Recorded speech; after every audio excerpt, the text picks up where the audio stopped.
following is a presentation of Dakota Radio Group Sports and DRGnews.com. The official voice of the Pierre Governors, DRG Media Group.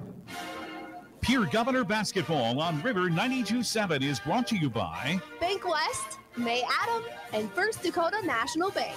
By Fisher Rounds & Associates, Lynn's Dakota Mart, Montana Dakota Utilities, and Wegner Auto. Governor Basketball is brought to you by Beck Motors, Dairy Queen, Overhead Door, and Avera St. Mary's Hospital. By Gateway Ford Lincoln Toyota, Burning Electric, Reiki Gray Wealth Management, TMA, and Peer Physical Therapy and Rehab. And Governor Basketball is brought to you in part by Kathy Sun and Shine Properties, Oahe Federal Credit Union, Gators Pizza, Pasta and Subs, Adventera of Pierre, and the Brittany Shufflebind Agency, LLC. Streaming video at the DRG News app. Brought to you by Golden Buffalo and at the River 92.7 page at DRGnews.com is brought to you by Bauman Lumber and Wegner Auto. These special in-game sponsors bring you Governor Basketball. Becky Pottsova State Farm Insurance. Smith Plumbing. The South Dakota Office of Highway Safety. Central Dakota Eye Care. Envirotech. The South Dakota Attorney General's Division of Consumer Protection. Comtech, Coca-Cola Bottling, Leiden & Associates, Ameriprise Financial, Hermanson Endodontics, Cowboy Country Stores, and Gales Gas Service. Now, here, Governor Basketball. Thank you very much, and a good Tuesday evening, everybody. A night of high school basketball coming your way following the Pierre Governors on the road once again. We welcome you to historic Huron Arena, the home of the Huron Tigers, an old District 3 AA rival for the Governors to tangle with tonight. Governors coming in off of a tough loss at Brandon Valley on Saturday, 80-46, coming in with a record of 5-9 on the season. But Huron's had a tough season as well. 2-12, a team that really has had some good ball clubs over the last very recent years, and this season just not working out. They'll come in with a record of 2-12 and 1-4 within the ESD. They went out to the Black Hills, played 3 games in 3 nights at Douglas, at Spearfish, and at Sturgis Thursday, Friday, Saturday, and were not able to come away with a victory on any of those 3 evenings. So a frustrated ball club, but a familiar opponent that they'll come in here on their home floor to take on tonight in the Pierre Governors. Rob Whitebird in studio. I'm Brian Oakland with play-by-play. We have our live video stream up and running through DRGnews.com. Go to the website of DRGnews.com, hover over stations, and choose River 92.7. Scroll down, and you'll be able to click the link that'll show you this game. You can see it as well as hear it with our website at DRGnews.com. If you're not near a computer, maybe the DRG News app will help you out. If you've got the smartphone, download the DRG News app and find the station page of River 92.7, and you'll be able to see this game on your phone as well as hear it with our radio call on River 92.7, your official voice of Governor Hoops, and we're looking forward to a good basketball game here tonight. Becky Pottsova State Farm pregame show will begin in 2 minutes, and we'll come back, take a look at keys to success. We've got a check of starting lineups later on, keys to success, so the coaches' conversations, all that, and more. But we'll start with a look around basketball in the state of South Dakota, the state of basketball, as we like to call it, and that's what begins our Becky Pottsova pregame show. In 2 minutes, as you listen to Pierre Governor Basketball.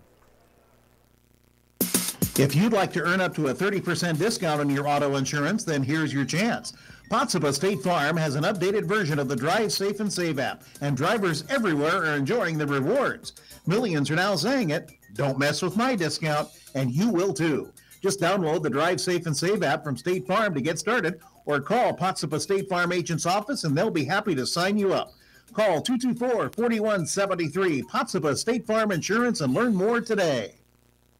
From the early days of South Dakota statehood through today's digital revolution, BankWest has remained committed to helping customers and communities succeed. BankWest Associates uphold this commitment by developing innovative products, tailoring financial solutions to customer needs, and actively supporting community causes. For a bank committed to helping you and your community prosper, choose BankWest.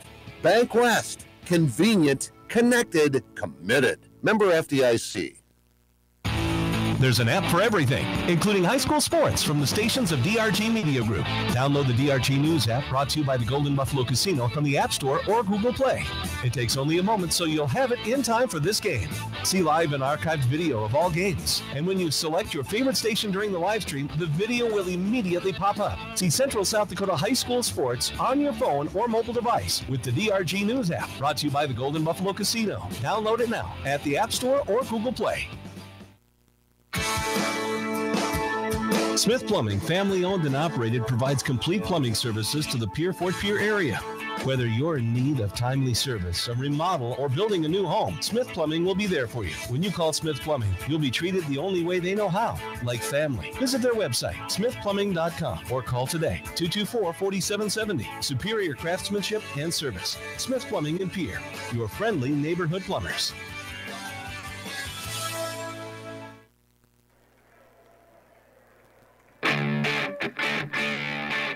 Welcome back to the Huron Arena, and welcome to high above the arena floor, the Smith Plumbing broadcast booth up in the Crow's Nest at Huron Arena. And thanks to Smith Plumbing for giving us a place to sit and a place to call Governor basketball from. You'll see the live video stream and the angle that we've got looking court length and on the River 92.7 page of drgnews.com from, again, high above the Huron Arena floor where we are at the Smith Plumbing broadcast booth, brought to you by Smith Plumbing in Pierre.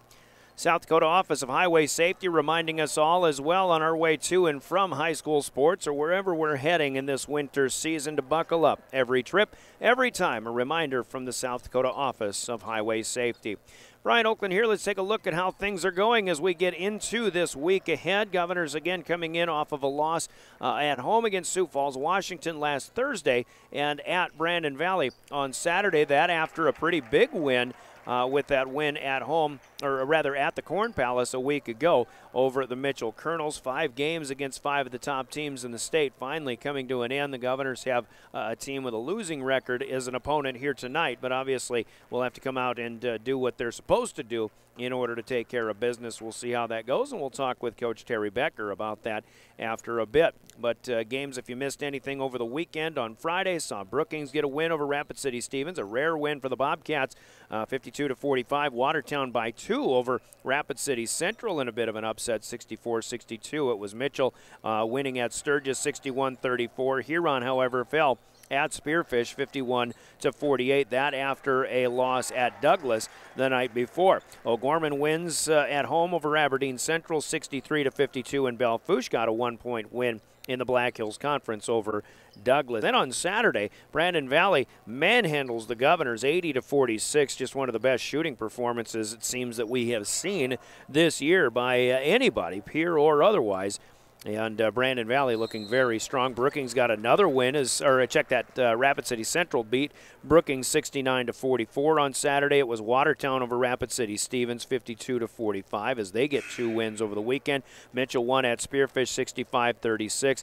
Huron then went to Sturgis and came up short to the Scoopers 63-57. Just the second win of the year for Sturgis on this season. O'Gorman then defeating St. Thomas More 53-37 in Sioux Falls, and Sioux Falls Roosevelt rolls up 74 points in a 5-point win over Aberdeen Central. Those were games on Saturday. So after all of that is said and done, the seedings right now in South Dakota Class AA have top-ranked Washington on top at 11-0. Harrisburg up into the 2 spot, and again, they beat Yankton last week, so they're 11-2 in the number 2 seed. Yankton falls to 3 at 12-3. Then it's Mitchell, who they did play and get 2 wins over the weekend after falling to the Governors a week ago.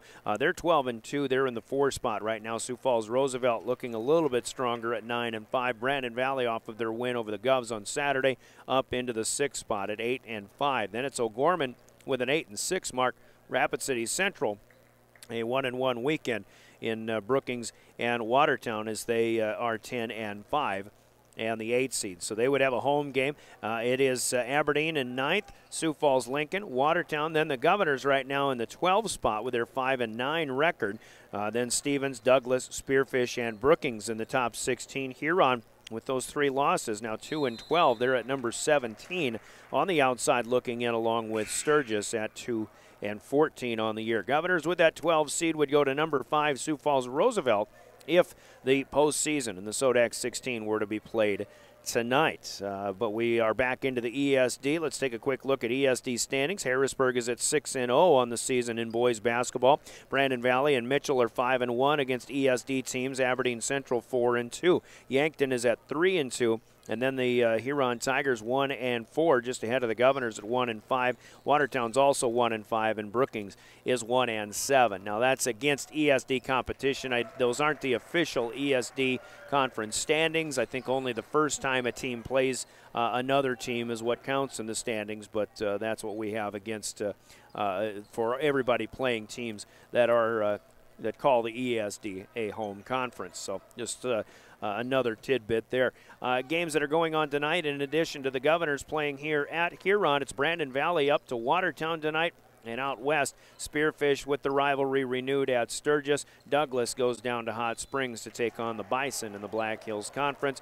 Thursday games, there are 3 of them. Brookings will go to Aberdeen, Brandon Valley at Huron, and then Mitchell at Sioux Falls Roosevelt. After tonight, the Governors will next be in action on Friday night. They'll entertain a powerhouse from Class A, the Winter Warriors, in a girls and boys doubleheader, and I think the girls game starts at 5, boys game at 6:30. David Burrow will have the call on those tonight, or on Friday night rather, here on River 92.7. I'll have wrestling from Mitchell in a double dip on KGFX AM in the meantime. So that's the schedule for the week ahead for what we're looking at. And as far as the Tigers, they are playing their only game they've got another game Thursday. Actually, I mentioned that. Brandon Valley coming here to Huron. That's their schedule for this week ahead as well.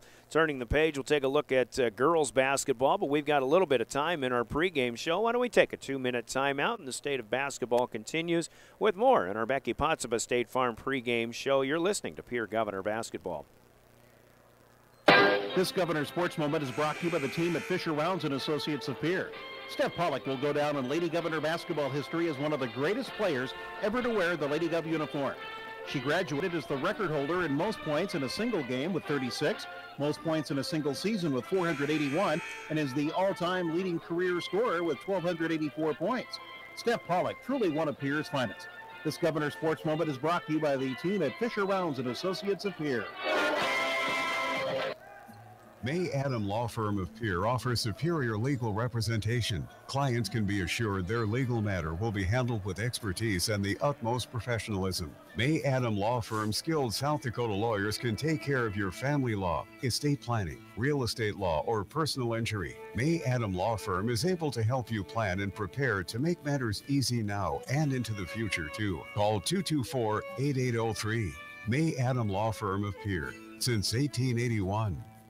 As you clear that last patch of snow from your driveway, breathe in that crisp, rejuvenating winter air before you throw yourself into a monstrous snow pile and join First Dakota to bank some noise for winter sports.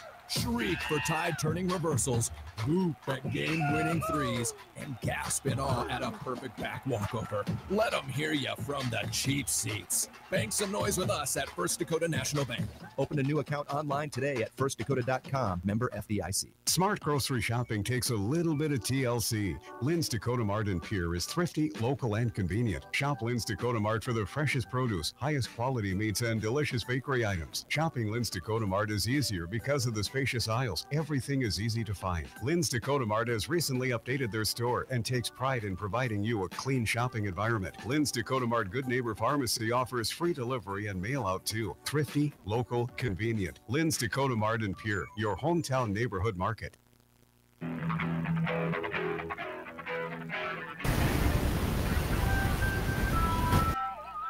Back in Huron as we continue, we continue to take a look at the state of basketball. Let's look at girls basketball and how things are going.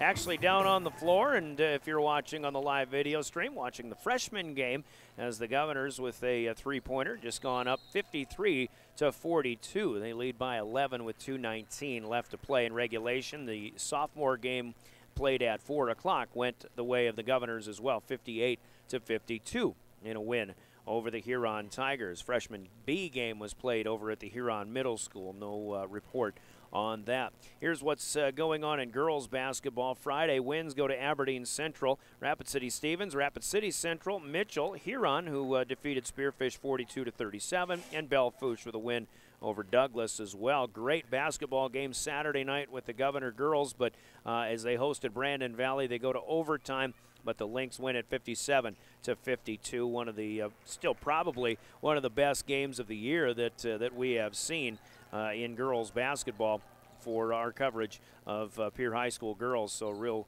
great effort, but they'll try to pick things up in their next game, which will be against maybe an equally tough team in the Winter Warriors on Friday night.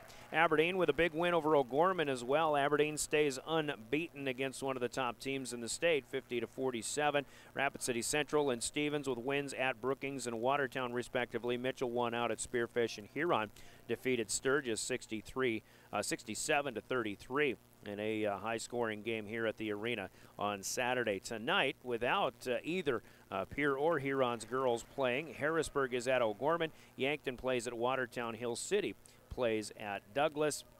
Of course, girls teams get the night off. Pierre and Huron played back earlier in the season, about the second game of the year here at the arena. We were here for that one, and Huron defeated Pierre 72-71. So talking about good basketball games that we've seen this year, that one was a good one as well.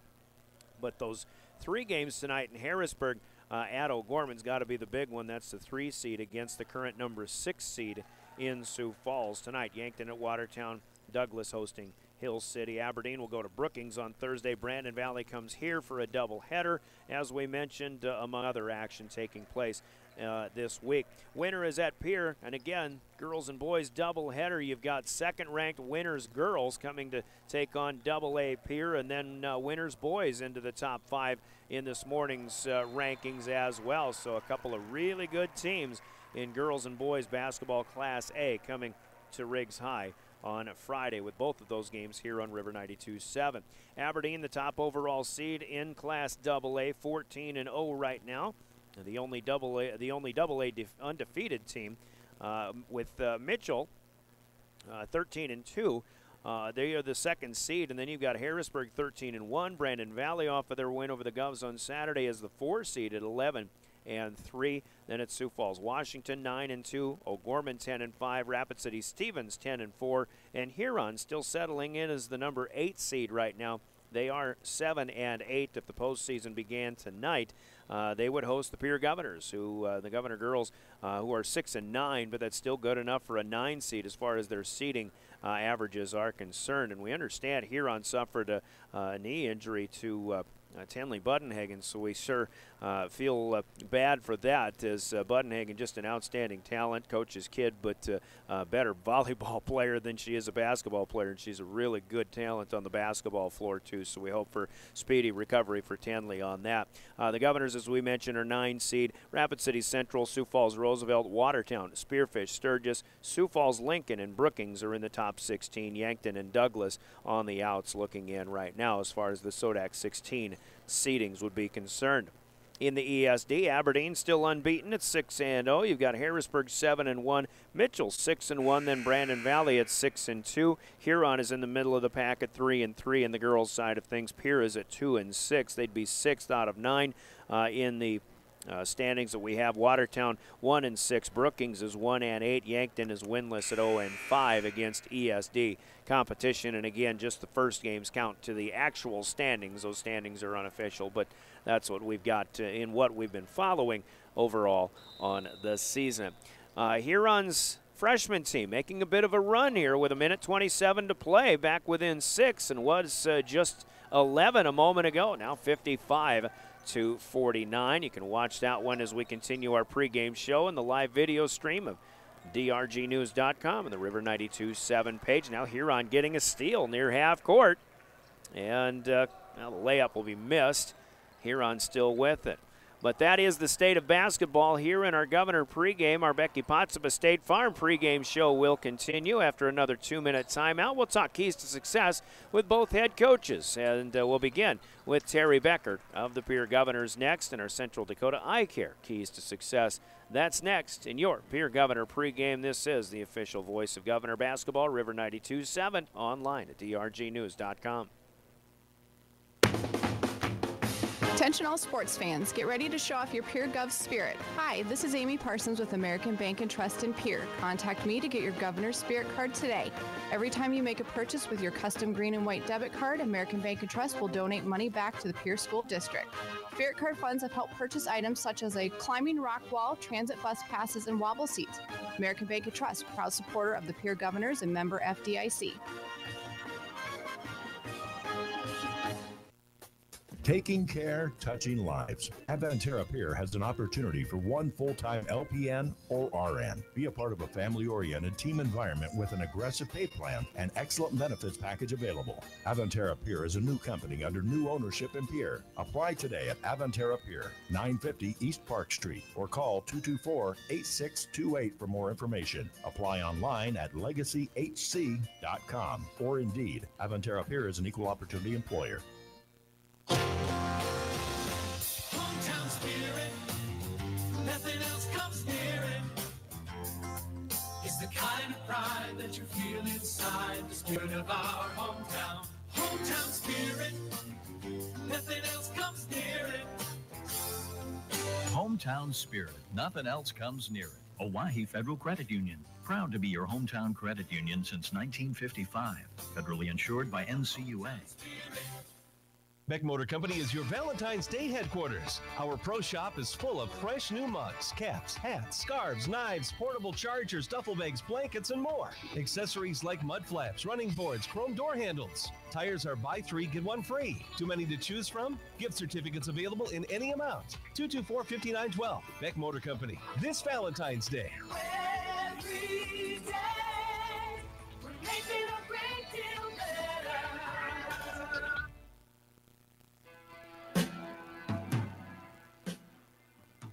All right, let's go with keys to success. Terry Becker, the Governor head coach, on the road back to Huron. Coach, all right, so we got past that 5 games against some of the top talent in the state as far as the teams go, but maybe the toughest one that you saw out of those 5 was a team that's had their ups and downs this year in Brandon Valley, but the way they played in that basketball game on Saturday, it's hard to imagine anybody beating those guys, even though other teams are going to match up a little bit better against them. Yeah, I thought, going into the season, if they're right and they have all their cylinders going, they're just, they've got so many weapons, and they really showed that on Saturday without their point guard. The coach's son, Deckard, Jackson Deckard is their point guard, and he's been out with a back injury, so, and they still, laid it on us pretty hard, shot it really well, and that was a big concern that we had, going up against them in the first place, is we knew their perimeters could really shoot the ball, and then they get a mix of some good inside play as well, and they really came to play and put it on us, and again, a good learning experience for us in terms of, that's the level we need to be at if we want to compete with some of the big boys. Talk about a team with depth. It didn't matter who stepped on that floor. In fact, I saw it at kind of an amazing stat. Their bench outscored our whole team 48-46 in that game. Yeah, and they had, again, they brought some perimeter guys off the bench that just shot it really well. It was one of those nights where everything was going in, and that got contagious. And on the other side of it, I look at what we've been doing throughout the season. We've had, we go up to Aberdeen and force 20 turnovers. I think we forced 14 against Mitchell and had 17 against Washington. Well, that's a pretty good clip of forcing turnovers against some pretty solid teams. And we didn't ever even against Brandon. I think I had us for 5, so. None in the second half. Yeah, so you look at the activity defensively and how that creates offense for us and creates momentum for us. Well, that's a good indicator of why, the score ended up being so lopsided. I think our energy was low, and, when we got behind, we didn't gather up and, try to grind back into it. And, again, that's a learning experience for us of us understanding how important both sides of the ball are. If you're not getting stops, then it's really hard to stay with a team that's good like Brandon is. That was actually my next question is, do you have to be faster on defense, I guess, as you come back, try to bounce back against this Huron team? Well, I think, I told the boys, we talked about it in practice yesterday when we went through some stuff. We said, I said, I feel like we regressed, or we had some slippage, I should say, in our movements defensively in terms of things that we've been working on throughout the whole season and things that we had been doing pretty well and continue to work at. But then sometimes you get to a point in the season where then you regress in an area where the focus is lost, and then you got to kind of come back around to it and get back to the basics of that again. So, we tried to address those things yesterday, and we talked about it again today, how those little things in terms of our recovery, after a pass is made, getting ball pressure, simple things like that, I think make a big difference in our possessions defensively. So hopefully we can kind of push our way into doing those things again tonight. Huron's coming off a tough weekend out in the Black Hills, tough season for them going, but I imagine for them getting back home, maybe getting a little more comfortable, playing a more familiar opponent is going to be a challenge for you tonight. Yeah, it will be. I mean, they always play well in their gym, so we know that, we'll have any game on the road is a tough one. It really doesn't matter who it is or where it is. So, we don't take anything for granted. We had 3 games last week, so did they. So now we're kind of coming in at the same status here of maybe a little bit heavy legs with both teams, and whoever comes out with energy, I think, is going to have an advantage tonight. All right, what are the keys against this Tiger team? I think you have to get back in transition. They push the ball pretty well, and then they put some pressure on you in terms of putting the ball on the floor. So we got to contain the ball, and then they kick it out for 3. So they'll spread you out. Our post players have to get out and guard perimeter players tonight. They don't have a traditional guy in the post. They have a backup that comes in and plays them with his back to the basket, but we're going to have to be good on the perimeter defensively, and then offensively we got to keep it off the floor. We're dribbling a little bit too much right now. We need to make sure we keep it off the floor, get the ball reversed, and kind of get some flow going on that end of the court. All right, Coach, looking forward to it. Good luck today. Thank you.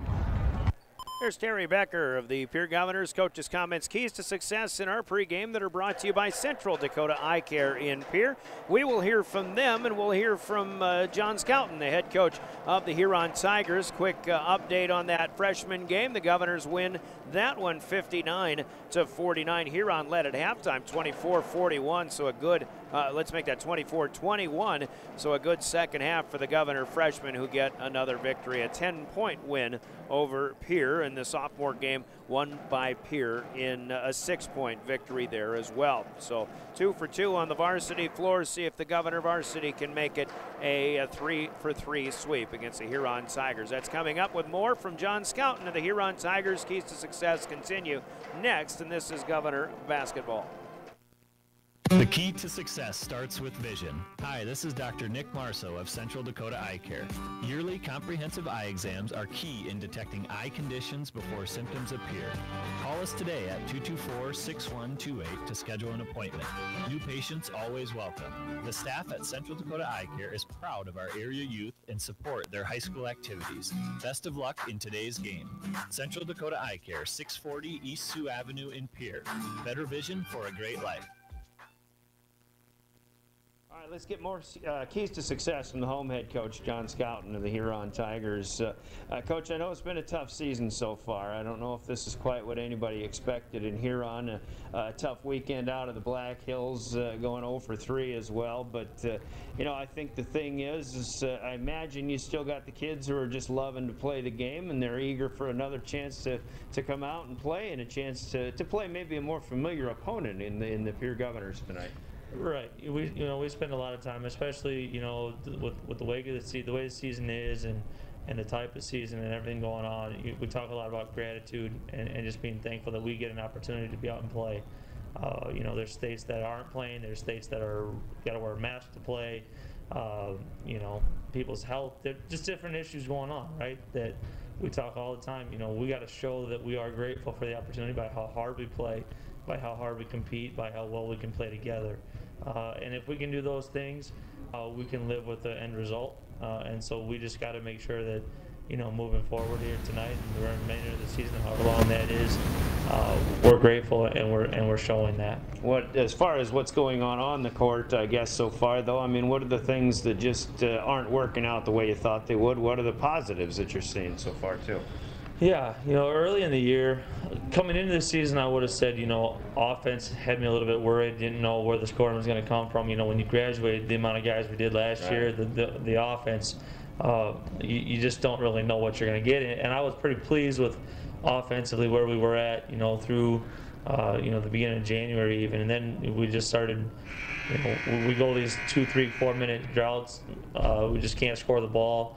And we're getting good looks. We're just not making them. And so, offensively, we need to try to clean that up. And that gets hard too because guys start getting down on themselves. They lose a little confidence because they're not seeing the ball go in the hole. But we just got to keep fighting through that, and the shots will fall eventually. Defensively, I'm pretty happy with where we're at. We go up against a lot. We try to do a lot of different things just to keep the other team off balance, and guys do a good job communicating and flying around in the different things we try to do. So, it's just one of those things. We just got to keep grinding. We don't have anyone to fix it but us. Got, like I said, a familiar opponent back home, and maybe a better matchup for you. Do you feel? Not necessarily. I think Pierre's very, very athletic. They've got a lot of good young kids. They were kind of in this boat last year where they were working through a lot of just getting guys experience in different hard times, and you can see that in the way these kids carry themselves, the way they play. They play hard for Coach Becker. He does a good job with them and makes they know what they are. They know their identity offensively, defensively, and kids can really succeed when they know what their roles are. All right, what are you looking forward to, the challenges? What are you expecting tonight then? Yeah, honestly, the way they change their defenses depending on made basket, missed basket, stuff like that. It's always a good chess match with Coach Becker. Again, those kids know what they do defensively, whether it's going to be pressing and falling zone or playing man. They know who they're guarding, what they're doing. So it'll be a fun night. Again, like we talked about already, another chance to compete and see what we're made of. You looking for opportunities to score the basketball, as you said, and I guess whether that becomes a struggle night in and night out, I guess the defense you're hoping should always at least be constant, right? Yeah, absolutely, and the defense, that's effort, that's communication, that's making sure we have, guys in the right places, helping teammates out, things like that. So, defensively, we should be good enough at this point in the year to make sure that we can stay in the game, even if the shots aren't falling. All right. Any other keys to success for you tonight, then? Not off the top of my head, no. All right, Coach. Appreciate your time. Good luck tonight, all right? Absolutely. Thank you very much. John Skelton, the head coach of the Huron Tigers, in the middle of a 2-12 season for his team, but back home to take on the Pierre Governors here tonight. Keys to success from both head coaches are sponsored by Central Dakota Eye Care in Pierre. As we break for 2 minutes and the starting lineups are coming up next, this is Pierre Governor Basketball and your official voice of the Governors, River 92.7. Online, live streaming through the River 92.7 page of DRGnews.com and the all-new DRG News app for the smartphones, brought to you by the Golden Buffalo. We're back in 2 minutes. Top of the morning, TMA. This John may help you. At TMA, top-notch service begins the moment you call for an appointment. John at TMA believes in customer service and quality work. When you need tires repaired or replaced, TMA is the place to go. Just remember, if it's round, rubber, and rolls, it's at TMA. You can count on TMA for all of your automotive needs, from tires to mufflers to all automotive repairs. Call TMA at 224-6167, and your service begins with... Top of the morning, TMA. This is John. Let me help you. Have you looked at your retirement accounts lately and wondered, what are my expenses? Why do I have these holdings? At Renke Gray Wealth Management, our team of advisors will provide an in-depth look at your portfolio and open the doors to these questions. There's no better time than now to review your financial future. Call me, Scott and I, or visit renkegray.com, and let's get on track today. Securities offered through LPL Financial, member FINRA SIPC. Investment advice offered through GWM Advisors, a registered investment advisor. GWM and Renke Gray Wealth Management are separate entities from LPL Financial. Your cancer care should be as unique as you are. At Avera Breast Center, our team of experts create a treatment plan that will work best for your type of cancer, using the latest screening, radiation, and surgical techniques. You also have access to holistic approaches to help with side effects, and a 24/7 call center for answers to your cancer questions when you need them. Learn more at avera.org/breast or by calling 855-697-2592. Hey, DQ fans, how do they get the indulgent taste of red velvet cake into the red velvet cake blizzard of the month? With love, of course, and maybe a little help from rich red velvet cake pieces and silky cream cheese icing. It's like pure love in a cup. So head to DQ for this V-Good V-Day treat. The red velvet cake blizzard of the month, only at your DQ. Happy tastes good.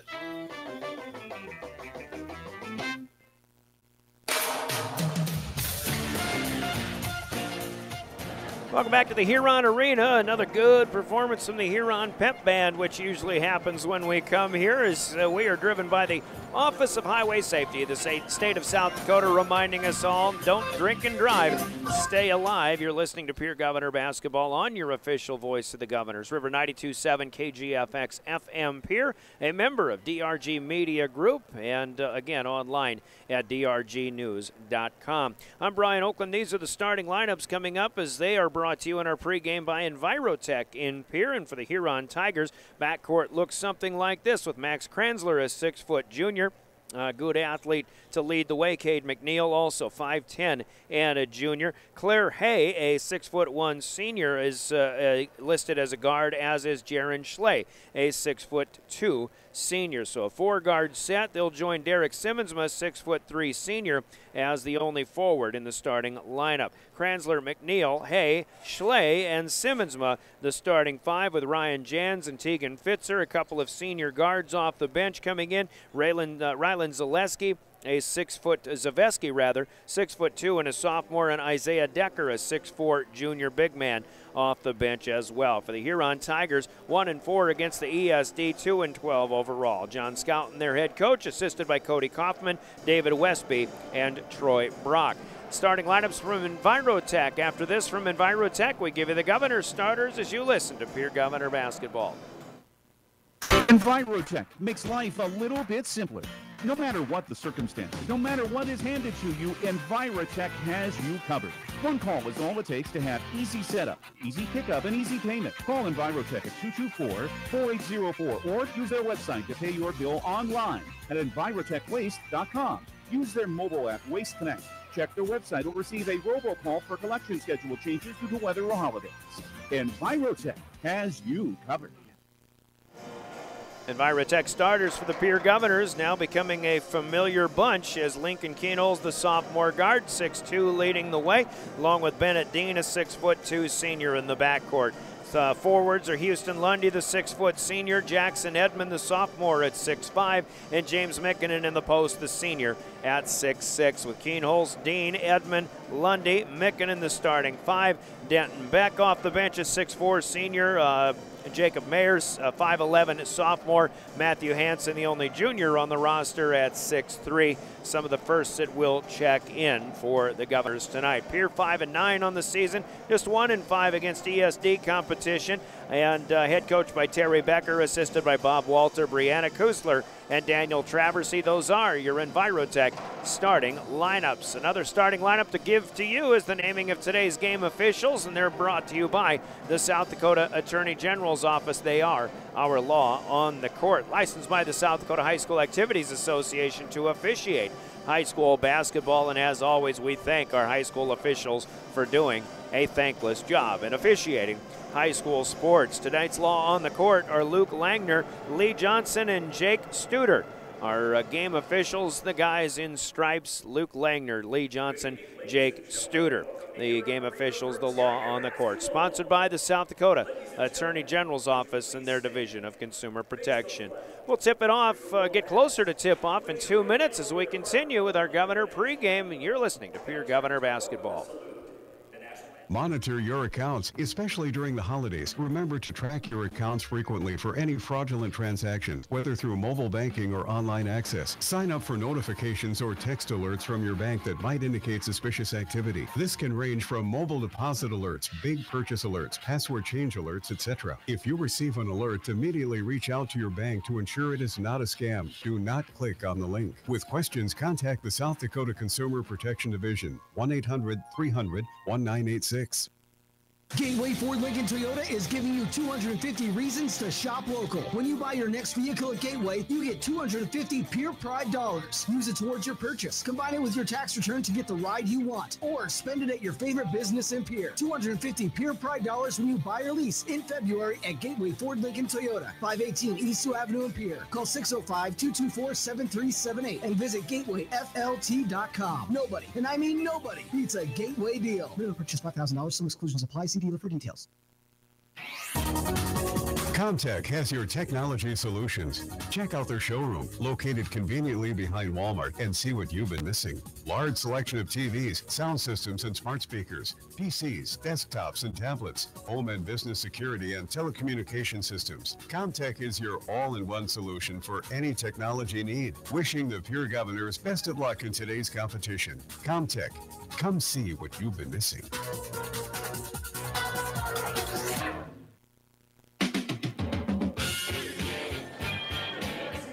Brian Oakland once again welcoming you back to the Huron Arena about 12 minutes after 7 o'clock. A little bit later than what we anticipated getting started tonight due to the length of the previous game, the freshman game. I think before the freshman A game started, they had to wait for the freshman Bs to get back from the middle school, which is several blocks away.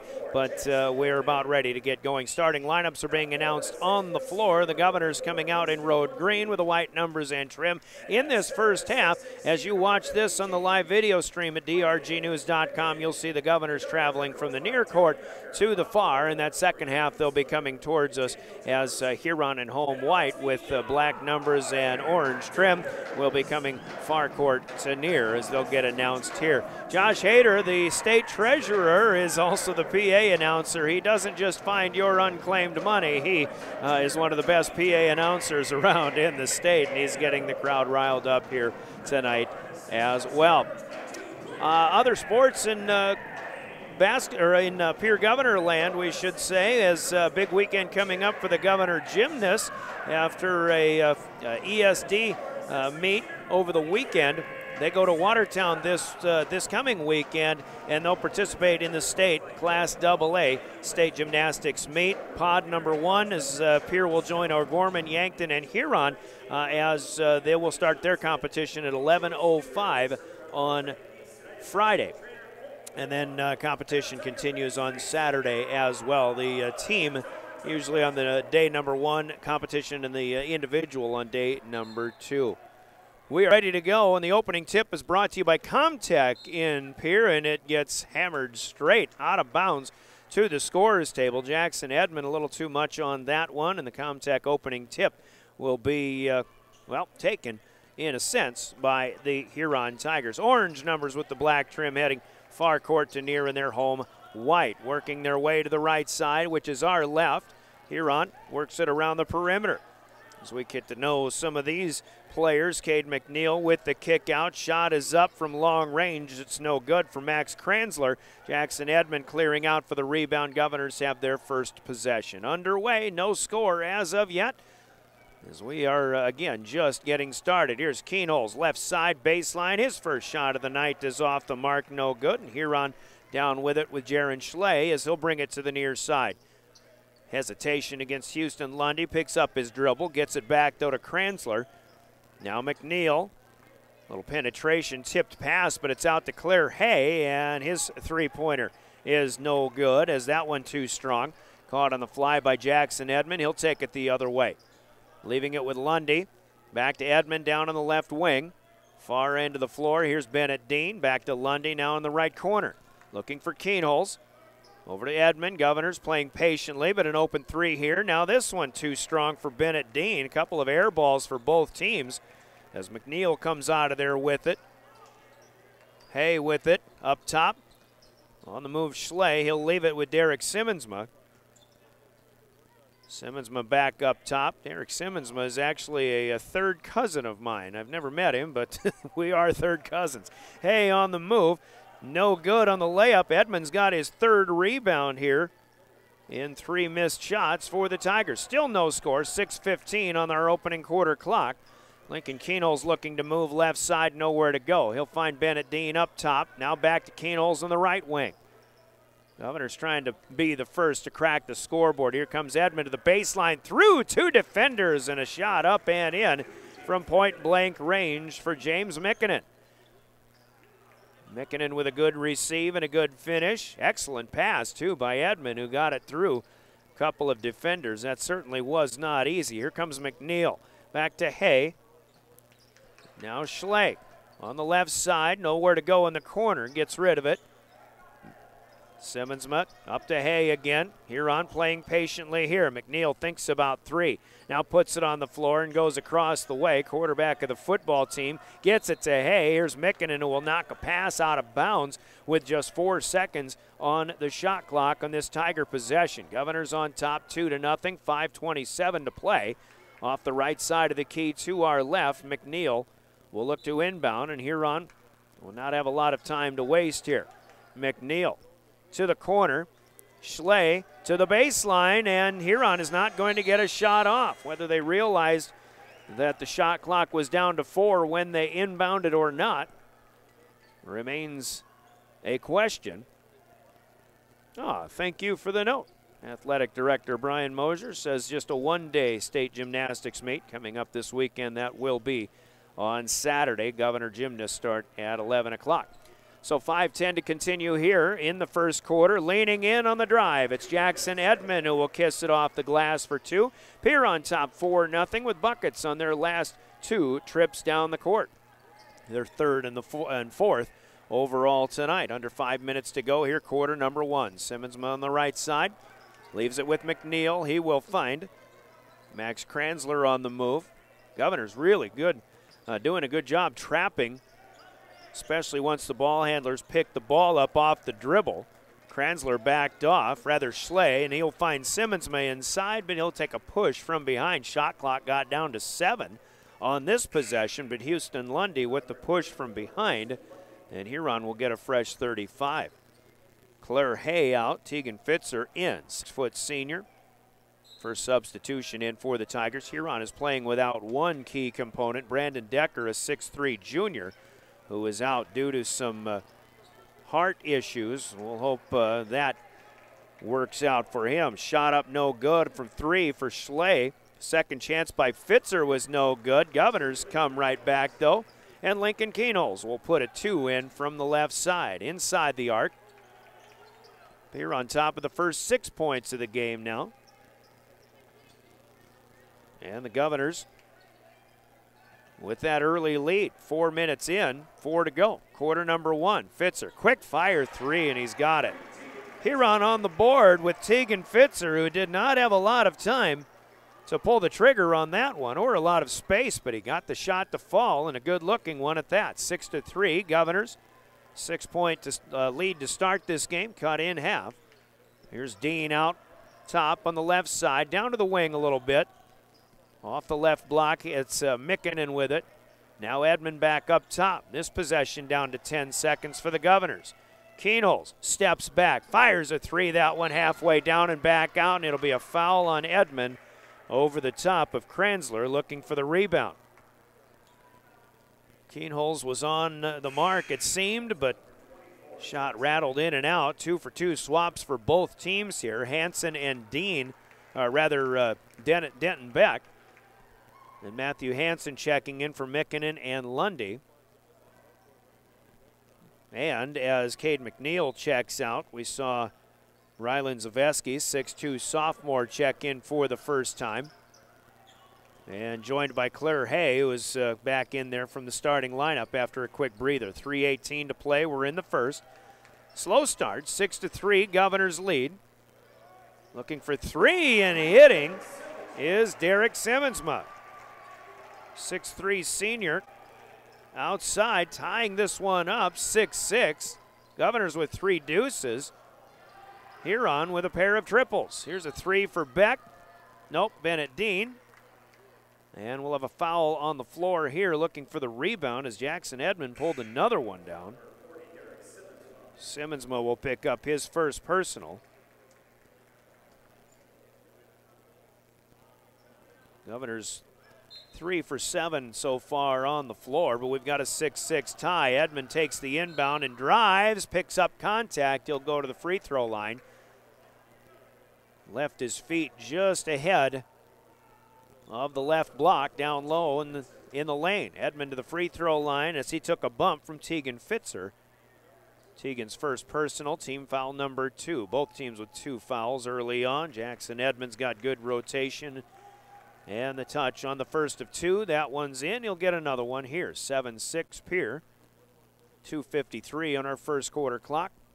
Second free throw a little bit strong. Up no good, and the rebound down to Zaveski. Here come the Tigers, who can take their first lead of the night here. If they get a bucket down, Simmonsma on the drive. Floats one up with the left hand, and it's up and in for 2. Middle of the paint, Huron on top, 8-7. Edmond backing in, nice feed underneath Bechtel. Lost it going up, and it's high off the glass. Tipped out, Keenholz for 3, no good. Another one online for Lincoln Keenholz, but it just would not go. Here's Simmonsma up the court across the timeline, setting things in motion. He wants another 3, looking for 2 in a row, and he's got it. Derek Simmonsma, 8 unanswered for the Tigers, and they lead 11-7. Keenholz again. This time the 3 ball is good. Pierre back within 1 at 11-10. Hit that one with a hand in his face from the right wing. Down under 2 minutes, 1:45 to go. We're in the first period. Huron got off to a slow start, but they've hit 4 shots in a row now, including 3 from outside the arc. Here is Hay on the right side. Bouncer, back out. Fitzer. He'll put it in motion. Simmonsma again? No, not this time. 3-pointer in and out, no good. Beck with the rebound. Up ahead, 3-on-2. Keenholz to Hansen, and Simmonsma will stuff Matthew Hansen as the ball will go out of bounds. Governors will keep it, trailing 11-10. As Jackson Edmond checks out, Houston Lundy back in for Pierre. We see Jacob Mayer on the floor for the first time tonight, 5'11" sophomore. Hansen wants to inbound. He gets it to Houston Lundy. Turn around and a little baby hook. The shot up, though, no good. Hay with the rebound. Here come the Tigers, and Simmonsma drives left side. That one will not find its way down. Lundy with the rebound. Simmonsma's first miss from inside the arc. 11-10 it remains as we have a minute to play in quarter number 1. Hansen on the right side, back up top, now drives, pulls up, 14-footer, good shot. Matthew Hansen, good shooting touch. Boy, he had the touch in Mitchell a week ago. Didn't have it so much until the fourth quarter in Brandon on Saturday. Tigers penetrate. They find Zaveski out near the Governor bench. He's looking for somewhere to go. Contact as Lundy didn't even have to try to sell a charge. Zaveski misses with Keenholz on the rebound, and another Simmonsma blocked shot of Matthew Hansen on the other end. Hansen trying to finish a fast break. Maybe Terry Becker wondering where the contact and the fouls are. Won't get it here, and we'll have our first look at Ryan Janes, the 5'10 senior for the Tigers. Keenholz will inbound off the left side of the key. They get it into Lundy. Now Hansen has it up top. He's waiting for Keenholz to come out of the inbound, but he wasn't available. Now he's got it, and he pulls the trigger top of the key, but that's off the left side, and it'll ricochet out of bounds. Governors up 12-11 with 12 seconds to play in quarter number 1. Shot clock off, of course, as the Tigers will inbound. Governors in a 1-2-2 on the way up the floor. Janes stops the dribble. Now Jacob Mayer will pick him off. Mayer driving with 4 seconds left, and a foul will be called on the floor. And this will go to Cade McNeil. McNeil has snuck back on the court here, so now Pierre with 3.2 ticks to try to get a last shot of the first period down. Inbounding is Hansen. Keenholz on the move, but he'll be blanketed. Hansen's got to go somewhere else. He finds Lundy. 3 seconds, 2. Lundy fading away, and a long 2 is off the mark, a little bit short. No good. Entertaining first quarter in the books as the Governors lead Huron 12-11 on the scoreboard. That's brought to you by Gale's Gas Service in Pierre. Pierre Governor Basketball brought to you by your Pierre Sports Marketing Partners and your official voice of the Governors, River 92.7.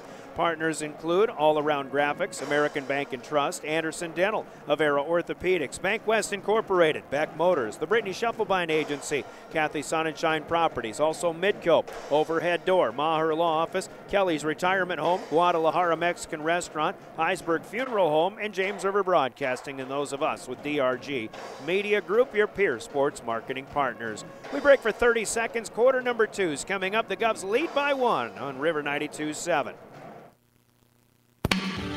Chances are you're overlooking a big energy thief in your home or commercial building. The garage doors. But Overhead Door Company of Pierre can help stop that energy waste with a full range of insulated, weather-tight garage doors. Their residential garage doors can give you insulated performance at an uninsulated price. And their Thermocore insulated steel doors, commercial buildings, the energy efficiency they demand today. Find out more. Call Overhead Door Company of Pierre at 1-800-649-9905 and put a stop to the garage door energy thief. A lot of shots put up by the Governors, but just 5 of 16. But they do have a 12-11 lead and the basketball to start our second quarter of play as Jackson Edmond back on the floor, and he takes the pass on the top of the key, drives left side in traffic, but gets one off the glass, and it's in for 2. Governors up the lead to 3, 14-11. Glad to have you here at the Huron Arena tonight. Brian Oakland with play-by-play. Rob Whitebird in studio. Houston Lundy with the steal. The pick of the pocket of Claire Hay, and up across the timeline to the far end of the floor go the Governors. Edmond lost the dribble, stops, picks up, now finds Lundy out on the right corner. But his three-pointer's up no good. McNeil goes up high. Now Simmonsma will be denied. Interesting switch here. Simmonsma, who had 2 blocked shots of Matthew Hansen in the first quarter, gets stuffed by Hansen here, but Hansen gets him with the body, and that'll be his first personal, team foul number 3 for the Governors on the first half, and Simmonsma with 2 opportunities from the free throw line. First one's up and in. He, after Huron fell behind 6-0, hit a couple of threes in that first period. Tegan Fitzer hit one as well, the first of the 3. To get Huron going, and now Simmonsma has 2 for 2 on the free throw trip and 10 points already to lead the Tigers. 14-13, Pierce still by 1. First minute gone by now. Second period as Edmond drives, kicks it out Hansen, but he airballs one from the left corner. McNeil with the catch on the fly. Up ahead, here they come. Jaron Schlegg tried to drive, but he had to retreat back to the wing. Edmond all over him as he gets it away. Now Simmonsma from the top of the key. Here comes, a nice drive there. Quick first step, Max Kranzler. The layup up and in for 2, and the Tigers have the lead back at 15-14. Bennett Dean thought about 3. He leaves it for Keenholz, but Lincoln now 1 for 5 off of that miss. Rebound is down to Isaiah Decker. He is checked in, the big 6'4 junior. In off the bench. Kranzler down to the baseline, finds Schley, now into Decker. Lost it, picks it up, tries for two, no good. Kept alive underneath by Kranzler. Lundy may have taken that one away, and now a scramble for the basketball. And on the floor is Lincoln Keenholz. Will have a jump ball, and Huron will keep the possession. Pierre did have it to start our second quarter of play. Decker and McNeil will check out for the Tigers. Rylan Zaveski back in, as is Tegan Fitzer. Huron just 2 and 12 so far on the year, but playing well so far here against the Governors. 2 minutes into quarter number 2, it's 15-14. Kranzler, small motion, got rid of it, got it back. Now he's getting trapped near the Governor bench, but still gets the pass away to Schley. 15 on the shot clock for the Tigers. 5:45 on the game clock. Here's second period. Schley, quick fire three, no good. Hansen will catch that one on the fly. There go the Governors. Hansen got space, kicks out. Dean for three in the corner. That one will not go. Bennett 0 for 3. And here comes Jaron Schley down with the rebound. First pass into the lane. Keenholz tied up Zaveski, but Zaveski wrestles it away from him. He'll kick it up top, looking for three. No good as Simmonsma. Zaveski keeps it alive. Now another kick out, and we've got extracurricular with bodies on the floor. And we'll have a foul on the floor here that will go to Houston Lundy. I don't think he was either of the players that was on the floor. We just had a lot of body contact. Houston picks up his second personal, though, and before Huron inbounds with 5:15 to play in the second period, John Scouten will take his first timeout. A 60-second break. Timeouts are brought to you by Coca-Cola Bottling. It's Huron on top, 15-14. Back in a minute. This is Pierre Governor basketball. Hi, this is Dr. John Rounds of Peer Physical Therapy and Rehab. I want to thank the community for a successful opening of our private practice physical therapy clinic in 2020. We want to help you reach your goals in 2021. Back pain, knee pain, shoulder pain? No problem. Give me a call at 494-0257 so we can help get you back in motion. Medicare and most major insurances accepted. Remember, you have a choice where you get your physical therapy, so choose Peer PT. Gotta go to Gators, 'cause everyone loves great pizza, pasta, and subs. Gotta go to Gators, 'cause we have the best quality and ingredients. Our products are freshly made. We're known as your hometown pizza place. Gotta go to Gators. Gotta go to Gators. Gotta go to Gators, pizza, pasta, subs. Back at the Huron Arena, Governors offense struggling a little bit here. Both teams seemingly now in the last few minutes, or the first few minutes of this second period, comfortable with shooting threes. Neither one of them hitting at a very good clip right now, but the Tigers out of the inbound. Looking at a shot from Kranzler up, no good. He'll come up short. James Mikkonen back in, and down with the rebound as the Governors see Edmond go the distance. Shot up, though, no good. Mikkonen had a second chance, and on the miss this time, it looks like James will be called for the foul, which will be the 5th for the Governors. Couple of missed opportunities, missed from point-blank range by Pierre. As they'll press in the 1-2-2. Dean challenging at half court, but the pass is across to Zaveski, but now a steal here for James Mikkonen. He's still with it. He wants to go the distance, loses the dribble, saves it from being out of bounds, and it's kept alive by Jack Merkwan. The sophomore is in for the first time here as Jackson Edmond from Bennett Dean. So after Merkwan kept it alive, Dean gets it to Edmond, who hits from the half circle, and Jackson has 7 on the game. The Governors reclaim the lead. It's 16-15. Jaron Schley with it. Top of the key for the Tigers. Over to the right side near the edge. Zaveski trying to get a quick first step around the defender, and Jackson Edmond, I think he just got sucker punched underneath accidentally, but Edmond Was catching that one off of the make for Zaveski, who gives the Tigers the lead back. And Edmond still feeling the effects. I don't know if that was on the elbow or just in the motion for Zaveski to go up with the bunny, but Jackson Edmond not feeling all that good right now. Tigers back in front 17-16. They get their big man Isaiah Decker back in off the bench. Inbound from Pierre, from Keenholz to Edmond, bumped but falling away, and a good touch shot is up and good.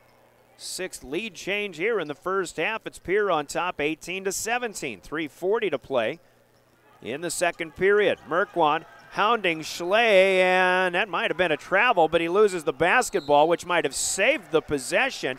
Picked up off the floor by Simmonsma, and he tries a hang time reverse under the bucket, but he is fouled, and he'll go to the free throw line to shoot a pair.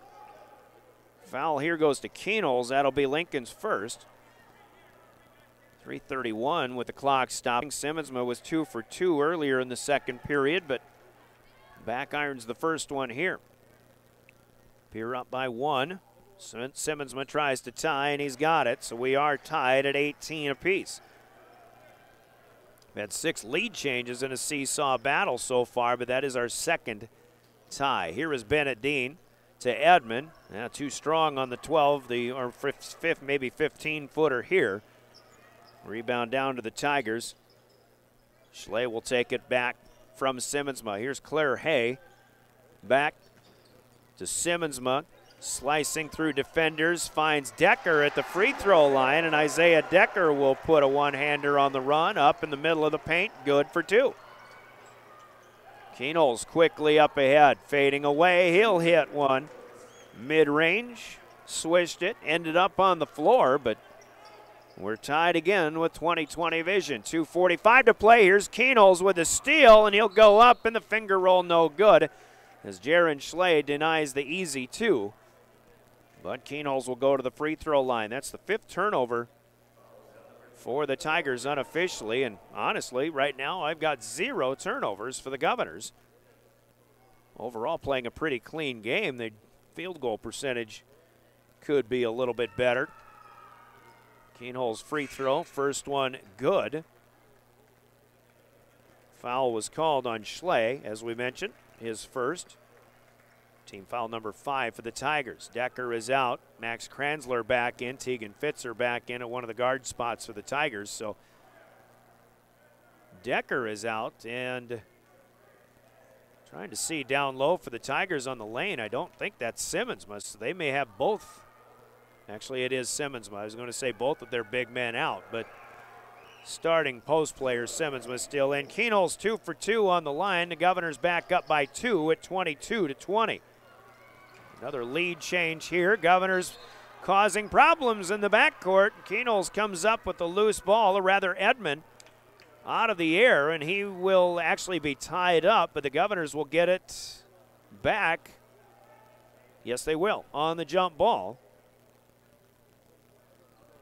So with 2:35 left in the second period, Pierre will inbound from the Tiger bench. Pierre scored the first 6 points in this basketball game. That was their biggest lead. Huron's been with them step for step, point for point, and we've traded the leads a bunch of times.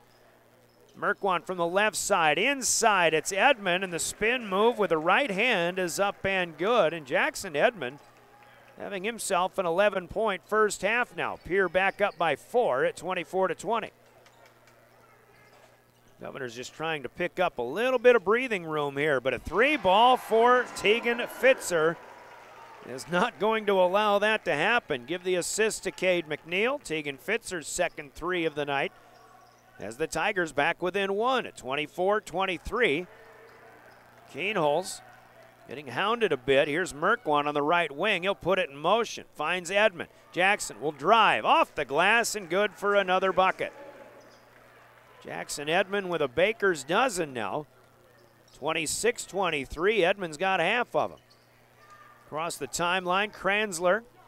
Tigers break the press. Fitzer wants another 3. It's no good, but it's kept alive by Simmonsma.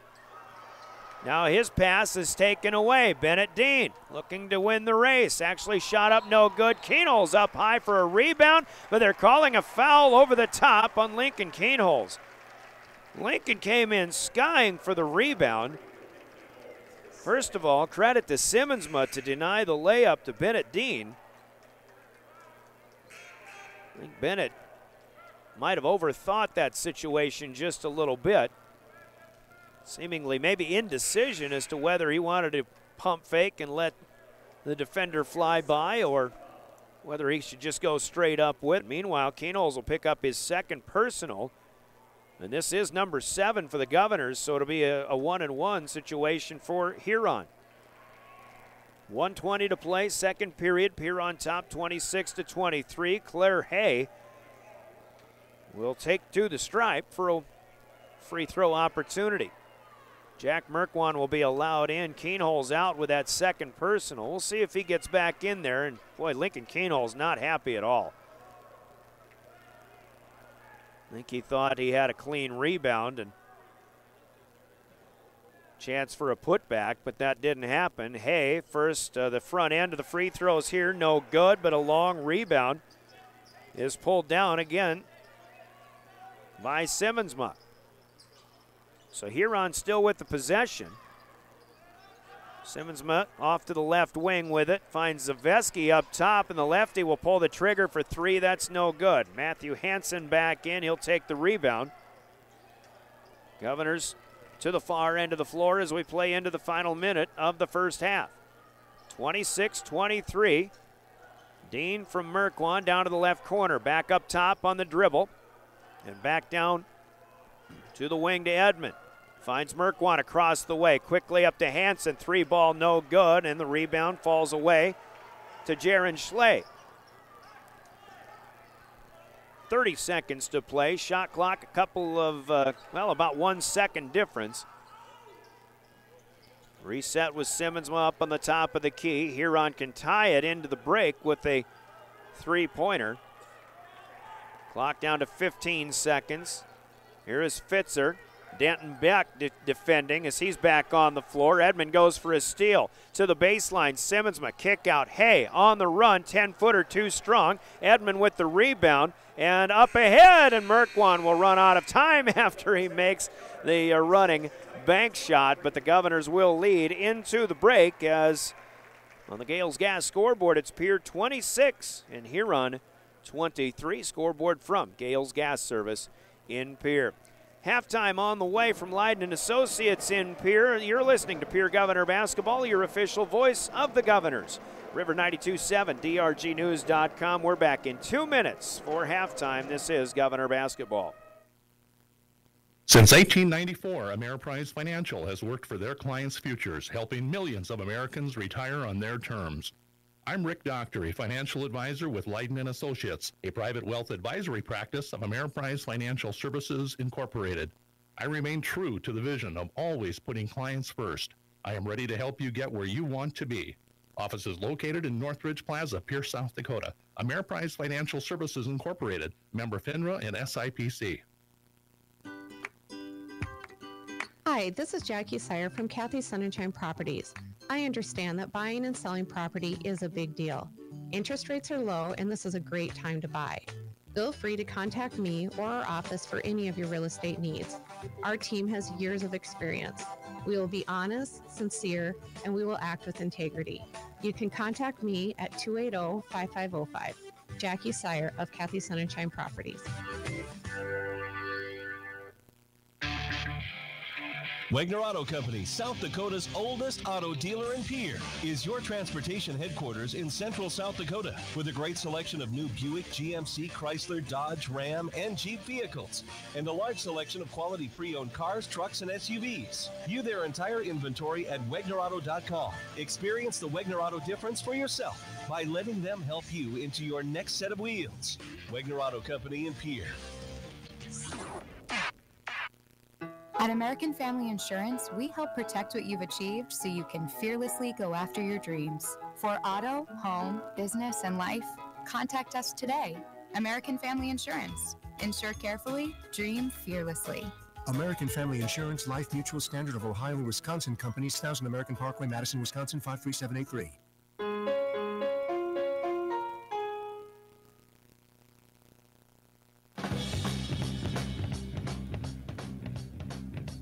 Welcome back to the Huron Arena. Half of this one in the books and a battle for the Pierre Governors. Huron may have had their struggles through much of the season. Governors at times have been playing well, even though they come in losing 4 of 5 in a real tough stretch.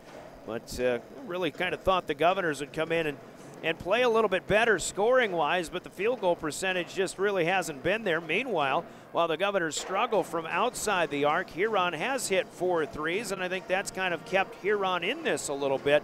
We have gone back and forth quite a bit, but the Governors do lead 26-23 here at intermission. Pierre hitting on 11 of 31 shots unofficially in that first half of play, and only 1 of 11 from outside the arc. They've gotten to the free throw line 4 times, and they're good on 3 of those. Jackson Edmond having a good first half. He leads everybody with 13 points. Lincoln Keenholz has, to me, had a quiet 9 points, just 1 of 5 from beyond the arc, but has still played a good active game in my opinion. So Edmond with 13, Keenholz with 9, Matthew Hansen and James Mikkonen with 2 apiece, just 4 in the scoring column for the Governors so far, 26 total on the board. Huron goes 4 of 12 in the first, 4 of 11 in the second, so 8 of 23, just a little bit better than 33%. But as we mentioned, 4 three-pointers in 12 tries and 3 out of 5 from the stripe. Derek Simmons has had a good first half. He leads the Tigers with 11 points.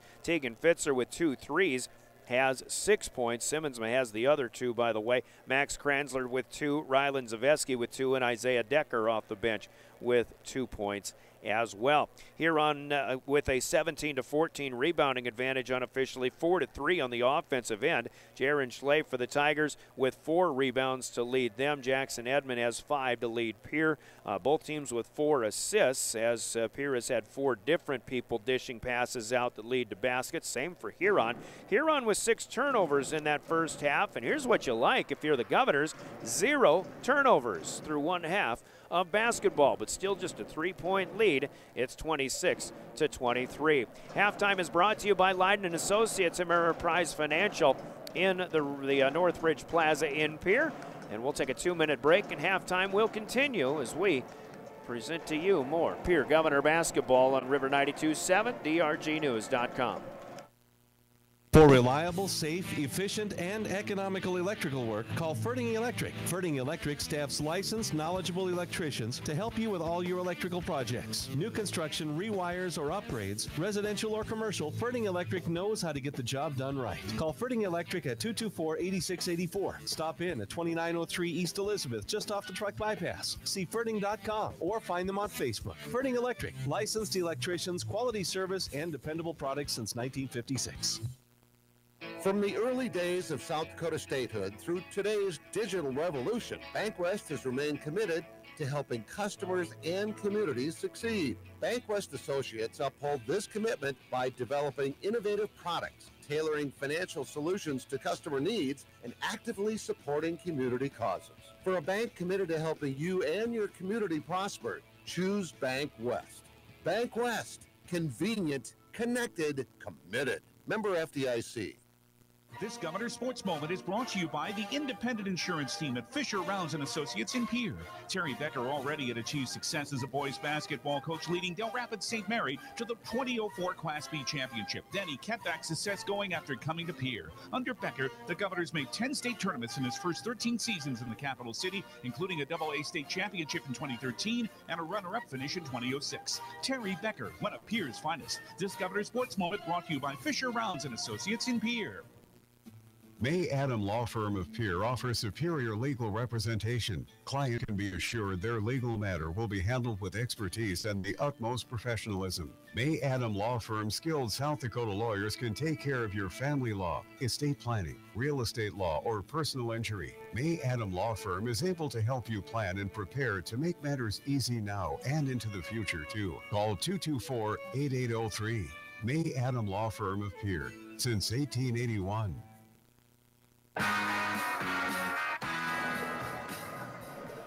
Back in Huron at the arena, 26-23. Our score, Governors on top. They outscored the Tigers 14-12 in that second period after owning a 12-11 lead at the end of one. First of two games for the Governors this week. They've got the girls and boys doubleheader, the first and only of the year, coming up against Class A powerhouses Winter from the south central part of the state. Both Winter teams ranked in Class A. The girls are number 2. They're the still reigning state champions, even though they didn't get to play the state tournament a year ago. 2 years ago, though, Winter was the state A champion, so it should be a good couple of games coming up. We'll see if the Governors can contend with two of the best in Class A, or if the Winter Warriors can contend with some pretty decent AA talent, and both of those Governor teams. Of course, that's the first and only game of the week for the Governor girls, as I believe they tip off at about 5 o'clock, and the boys game to follow at 6:30. David Burrow with the call on those games here on River 92.7 on Friday afternoon and evening. Meanwhile, we'll have Governor Wrestling coming up on Friday on KGFX AM. That's where I'll be, as the Governors finish off their regular season with a pair of ESD duels. They'll go against Harrisburg at 5 o'clock, and what was supposed to be done originally on December 4th, but they moved it to the end of the season, so really key couple of duels for the Governors against Harrisburg at 5 and then against the home team Mitchell Colonels at 7. Hope you can join us either for basketball on River 92.7 or for wrestling on Friday on KGFX. Of course, with drgnews.com and the DRG News app from the Golden Buffalo, you can probably join us for both broadcasts as well. There is other basketball. By the way, speaking of Winter, they've got a tough matchup. Girls and boys doubleheader. In fact, the boys went first in a doubleheader with White River, and it was White River, one of the high-powered teams out of Class B for a bunch of years running. White River gets a last-second victory over the Winter boys, 70-68. So Winter back in the top 5 tonight, this morning in the media polls, but suffering a last-second loss to White River here tonight. So they've got a good one against White River's girls, who are unbeaten, and Winter's girls, who have lost 2 games this season. I think two. So some pretty good basketball going on there, featuring that team that will come to Riggs High Gym. Those teams that will come to Riggs High Gym on Friday. Speaking of Governor Wrestling, Governors are 4th in the top 16 seedings as we look ahead to a potential state dual tournament. Here is the 4 seed Mitchell, who they will face on Friday, is the 6 seed. Harrisburg, who they'll also face, is ahead of the Governors in the number 3 spot behind Brandon Valley and Rapid City Stevens. So we're looking forward to that. And again, good luck to the Pierre Governor gymnasts, who will compete in the state AA gymnastics meet on Saturday in Watertown, as we were talking about earlier. We're into the second half now. Huron with the opening throw-in, like the opening tip, sponsored by Comtech in Pierre, but a baseline pass tipped by Jackson Edmond, caught by James Mikkonen. And the Governors with a takeaway to start our second half of play. They have a 26-23 lead. Lincoln Keenholz with a step-back 3. Good shot, but too short. Up no good, and Huron is down with the rebound, quickly up ahead. Here's Cade McNeil with a bounce pass out. Jaron Schley will hit a 3 from the right corner.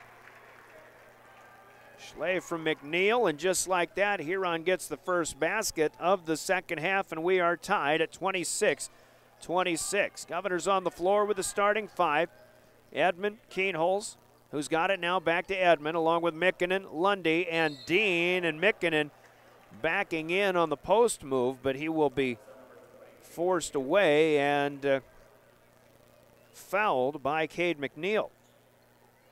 And honestly, I thought James Mikkonen might be trying to get in position for a shot, but they didn't say it was in the act of shooting. So Keenholz inbounds up top to Edmond, quickly back into Mikkonen underneath, and James is fouled for the second time in 2 seconds, both times by Cade McNeil, who now picks up his 3rd personal.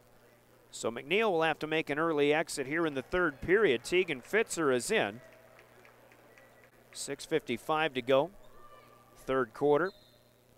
Now Bennett Dean will inbound. He finds Keenholz.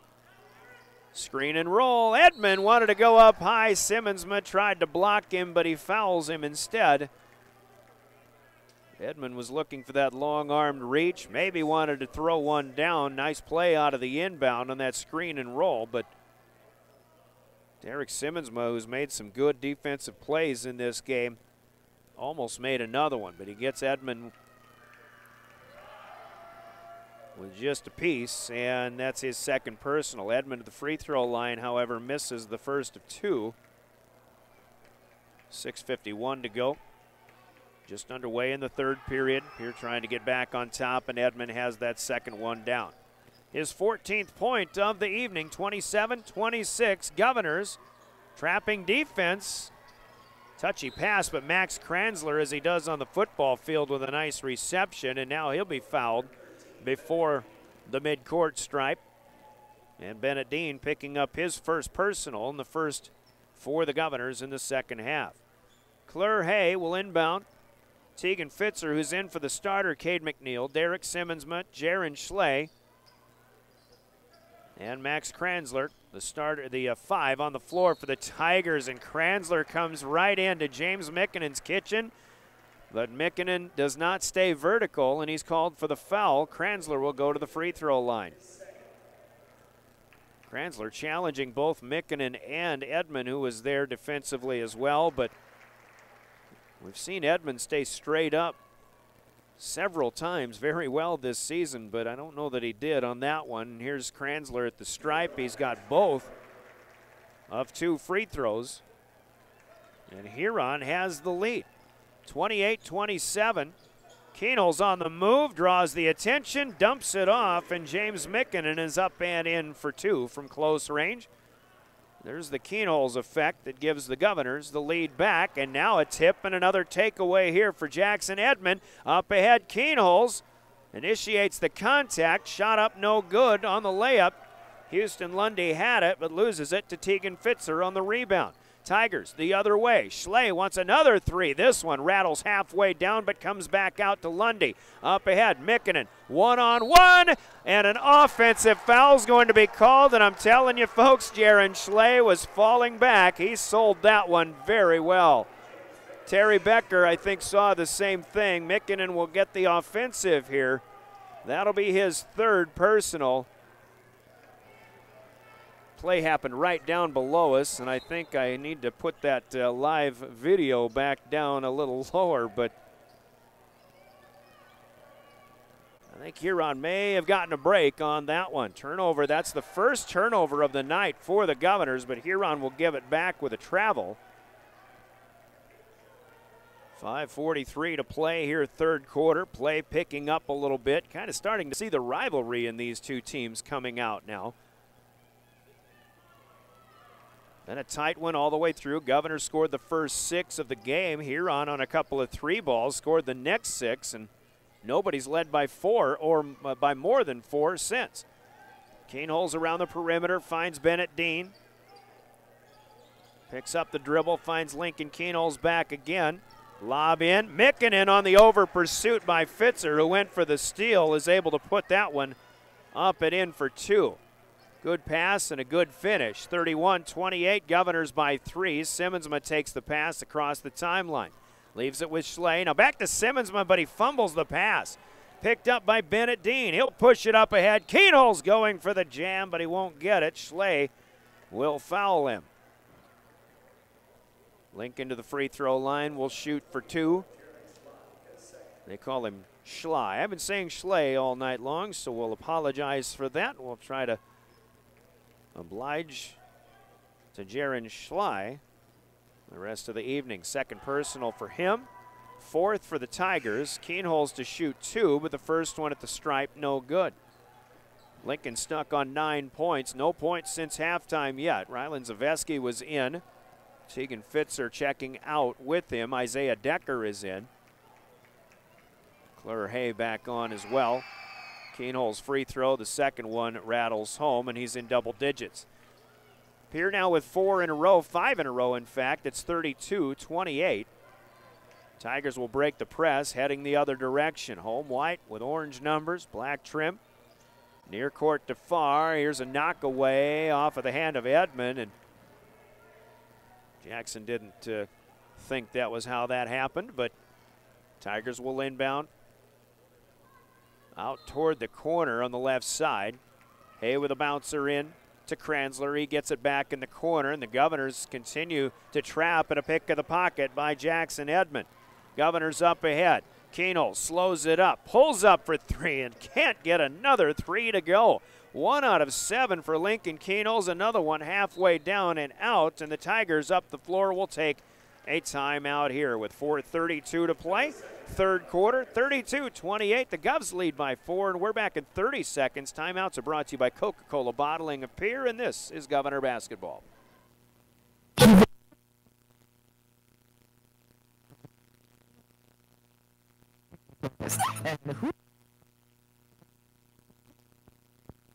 To your family has turned time to talk to a member of the First Dakota National Bank's home loan team about the competitive for the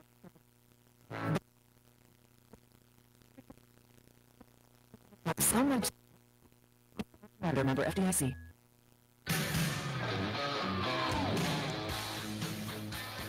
Back in the arena in the Fair City. 32-28, 4.5 minutes counting down third period. And we've got a moving screen here as the Tigers come out, probably with a set play, but a moving screen for Isaiah Decker on the top of the key. And his first personal, but the offensive foul gives it back to the Governors. Probably not what the Tigers had in mind coming out of that timeout. Here's Lincoln Keenholz on the near court. Keenholz will leave it over to Jacob Mayer, who has checked in. First time, second half. Now up to the top of the key. Mayer will get it back. Keenholz, defender in the air, puts it on the floor, and he fades away and fires and hits a 2. So Keenholz, who's really had a tough time getting the shots to fall overall tonight, especially from the long range, has been pretty good from mid-range, however. He's got 13. Tigers working it in. Simmonsma, he put Mayer to the floor. Continues the drive, and he'll go to the free throw line here with a foul underneath. And it's Jackson Edmonds' second personal. Team foul number 4 for Pierre. Simmonsma is 3 for 4 on the line so far. First one here. Hits the front of the rim and crawls over for 1. First point in a while for Huron. Governors had scored 7 straight. 34-29. Second one, though, in and out. Decker hits the rebound, tips it rather, but it's caught by Edmond for the Governors. So here comes Pierre with a 5-point advantage. Before that free throw, Pierre had matched their biggest lead of the night, and 2 shots coming here on the give and go. Keenholz to Edmond, back to Keenholz, who drives. Layup no good, but Claire Hay with the foul has his first. So Keenholz to shoot 2 again. He's 3 for 4 from the stripe. The first one this time is good. A couple Tigers coming in. Fitzer and Zaveski back in. Kranzler and Decker are out.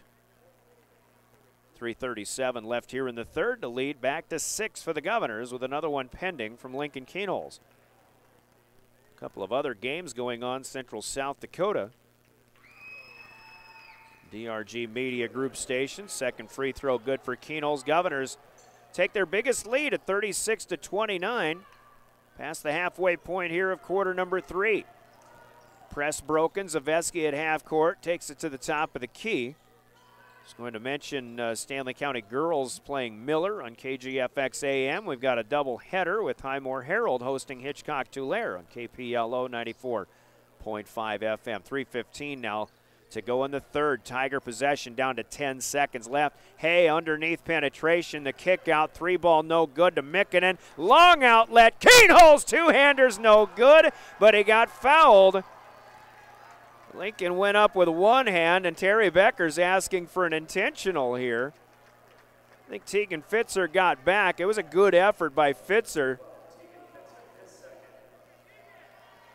But here, Keenholz, I tell you what, sometimes I know the boys want to go Phi Slamma Jamma, but sometimes you got to take, just make sure you get the bucket to go. But Keenholz back to the free throw line. Will get a generous touch on the first one. Second foul, by the way, for Fitzer.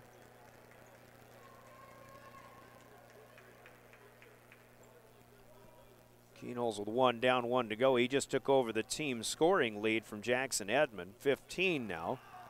Second one also good with the roll. So 16 for Keenholz, 14 for Edmond. Governors love that kind of production from their two leading scorers. Trouble here, but Huron now breaking the time barrier.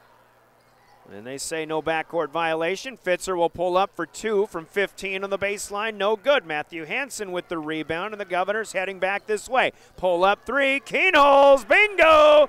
And the Governors are starting to heat this thing up.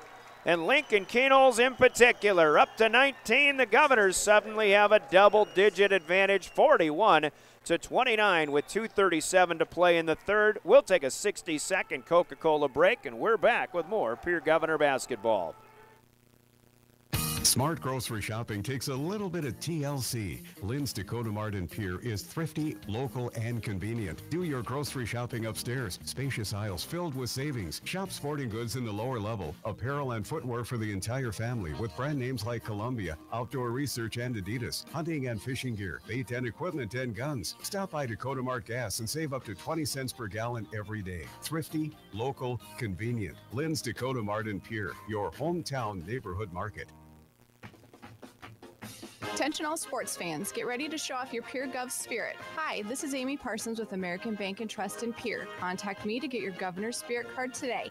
Every time you make a purchase with your custom green and white debit card, American Bank and Trust will donate money back to the Pierre School District.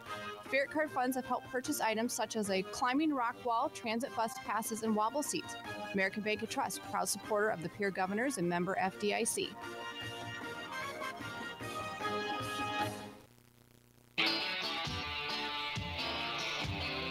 41-29, Governors starting to take control here. Still a lot of time, 2.5 minutes to play. Quarter number 3, welcome back to the arena. Brian Oakland with the play-by-play. Governor basketball and your official voice for the Governors. River 92.7 KGFX FM Pierre, a member of DRG Media Group. Live streaming on the River 92.7 page of DRGnews.com. Tigers out of the timeout, and a missed three by Derek Simmons. A long rebound ricocheting, and Huron unable to get control of it. It'll be out of bounds all the way past half court on the near side. In the near court, now the official got something to sort out here. Should also mention we're driven by the Office of Highway Safety, who says don't text and drive, stay alive. Good to have you with us. Again, Brian Oakland here with Rob Whitebird in studio. First of 2 Governor basketball broadcasts this week. Friday night with a doubleheader hosting Winter. Also coming up, Lincoln Keenholz. Tipped pass will be out of bounds underneath as he tried to thread the needle to Edmond. 1:56, the clock stopping here in the third. 41-29. It was a 3-point lead for the Governors at halftime. Now a tipped pass here and knocked back away by Jaron Schleich. Keenholz wasn't exactly on target on that pass, looking for Jackson Edmond to inbound. Now Matthew Hansen will take his turn to get it in. Gets it to Edmond. Clears away. Keenholz nothing doing. Now lobs it to Edmond, who tries to get it back underneath to Keenholz. Roaming the baseline. Now those two playing catch. Actually, Edmond tried to zip one to Denton Beck, who was in. Edmond keeps the loose ball alive. 4 on the shot clock, and Matthew Hansen drives left side. Almost got a pretty layup to fall, but he'll go to the free throw line instead, and the official indicating hip check on the foul. It is Zaveski who will pick up his second personal. Huron's foul numbers already up to number 8 here. Still in the third quarter. Hansen at the stripes. First free throw line tonight is good. That is point number 3 for the 6'3 junior. Second one is also good. And the Governors up their lead to 14 now. Huron had a 28-27 lead. They break the press here, and a nice pass, Claire Hay to Rylan Zaveski. Governors still lead by a dozen, but Pierre was on a 16-1 run. Now Keenholz takes it to the rack left side, and another foul here. Count the basket. And a chance at a three-point play for Lincoln Keenholz. Zaveski picks up another foul underneath here, number 3. For the 6'2 sophomore as he will check out. Tegan Fitzer back in. Lincoln Keenholz now up to 21 points here with 22 pending. Free throw good. 46-31. Three-point play for Lincoln Keenholz as the Tigers want to go long. Simmonsma catches the pass.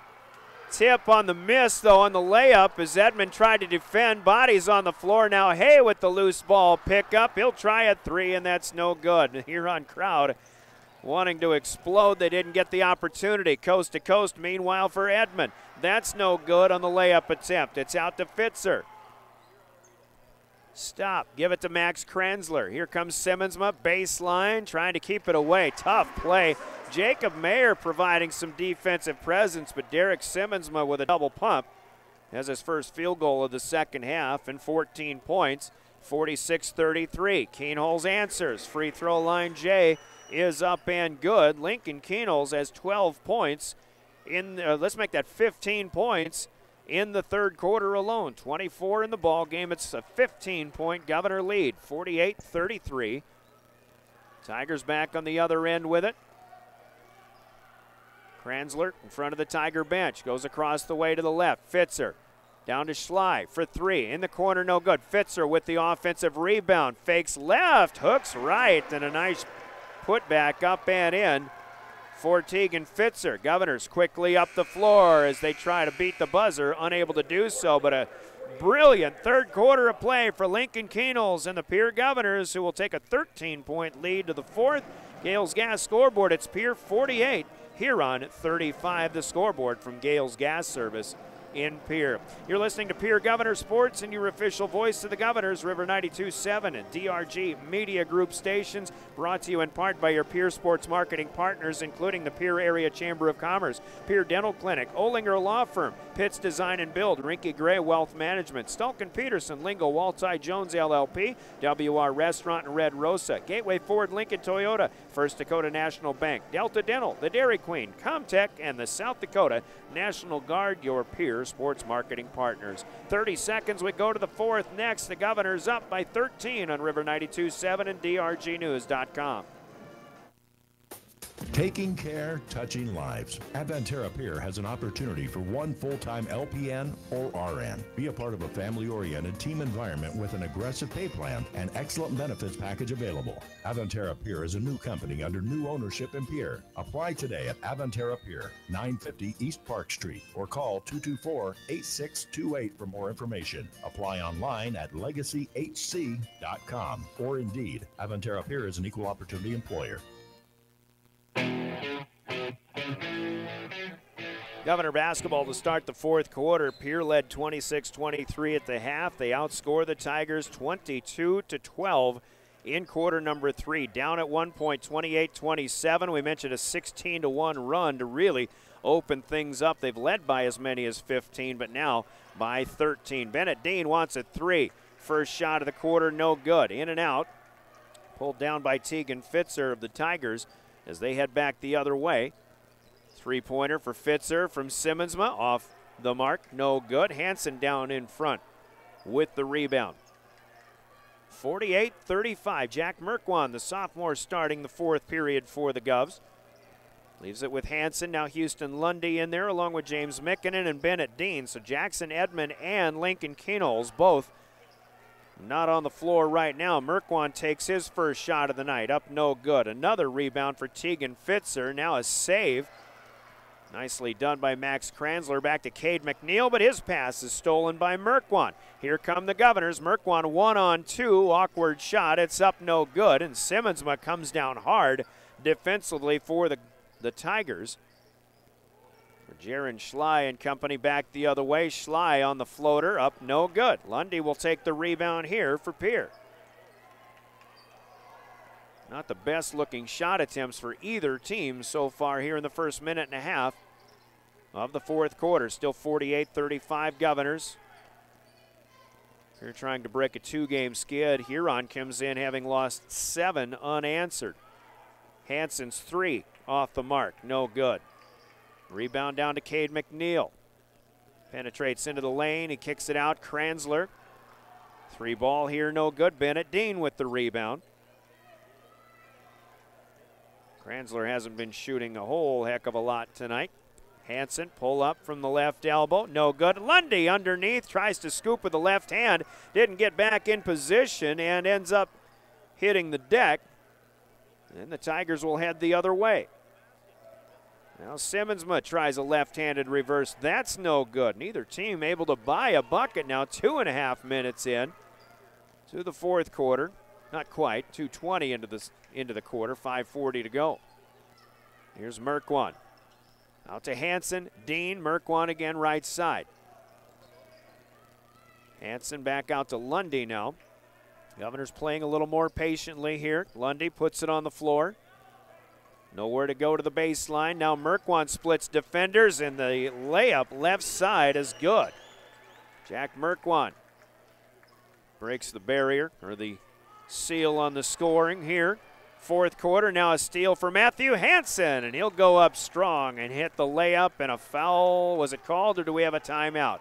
No foul. It's a timeout on the floor as the Governors with a 4-point flurry open up a 52-35 lead. It's a Governor break of 60 seconds, and we're back with more Pierre Governor basketball. Looking to start the new year off right? Why not start it with an auto loan with Oahe Federal Credit Union? For a limited time, Oahe Federal Credit Union is offering 90 days no payments on all auto loans with rates as low as 2.4%. There is no going wrong. Stop in at 221 East Pleasant Drive in Pierre and see how the girls of Oahe Federal Credit Union can help you. For helping people, Oahe Federal Credit Union.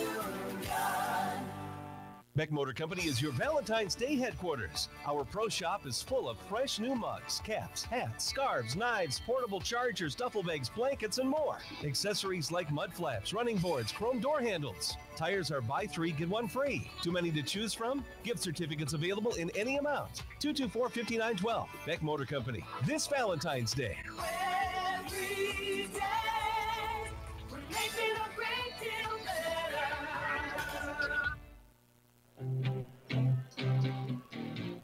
Back in Huron as the Governors continue to enjoy a pretty fine second half of basketball, leading by 17, but the Tigers out of the timeout get it down to Derek Simmonsma on the other end, and we'll have a held ball on the rebound.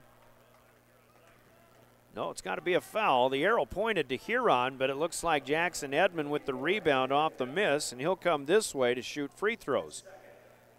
Team foul number 10 for the Tigers now. It's the second for Isaiah Decker, the 6'4 junior who had just checked back in. So 2-shot opportunity here for Edmond. The first one is good. Jackson had a great first half offensively. Lincoln Keenholz took over in the third period with 15 points in the quarter. He has 24. Edmond just hit his 15th point of the game. Second free throw here, no good. Keenholz back in, but it will get up high for an offensive rebound. 53-35, Governors by 18 with a new possession. Jack Merkwan still in as he'll put it on the floor. Spin move, falling away, shot up, no good. And the rebound down to Simmonsma and the Tigers, who will head the other direction. Mikkonen with a steal in the pass that was looking for the backdoor cut. Keenholz pull up 3. That's too strong, no good. Merkwan going for the rebound. He'll be over the back of Jaron Schley. Well, Keenholz, we mentioned he got hot in that third quarter, but still only hit 1 3-pointer. He's got 2 in the game, and the Governors, in fact, right now are 2. Those are the only 2 they've got, but they're 0 for 4 here in the fourth quarter. I've got them at 2 for 17 from long range. Sometimes they've got a good percentage.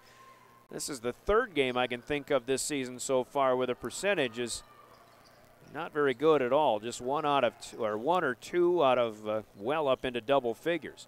Meanwhile, 4:10 to play here, still an 18-point Pierre advantage. Schley wants three, and he's got it. Nice kick out from Rylan Zaveski. Jaron Schley with his second three of the second half. Has 6 points. Back within 15 of the Tigers. Keenholz bouncing off, and they're calling this on the floor. Doesn't really matter. 2 free throws coming anyway, and Zaveski's going to pick up his 4th personal. We've had a run of games, folks, where Lincoln Keenholz has been hounded defensively by some really good players. Huron's got some good players, but Lincoln Keenholz just seems like he's turned his game up a notch and has been playing with a little bit more of a purpose here tonight. And again, maybe that's because he's just found the opportunities where he was not able to in the last week or two. First free throw good, second free throw also good. That wasn't Zaveski's 4th. They gave it to Ryan Janes with his first personal foul.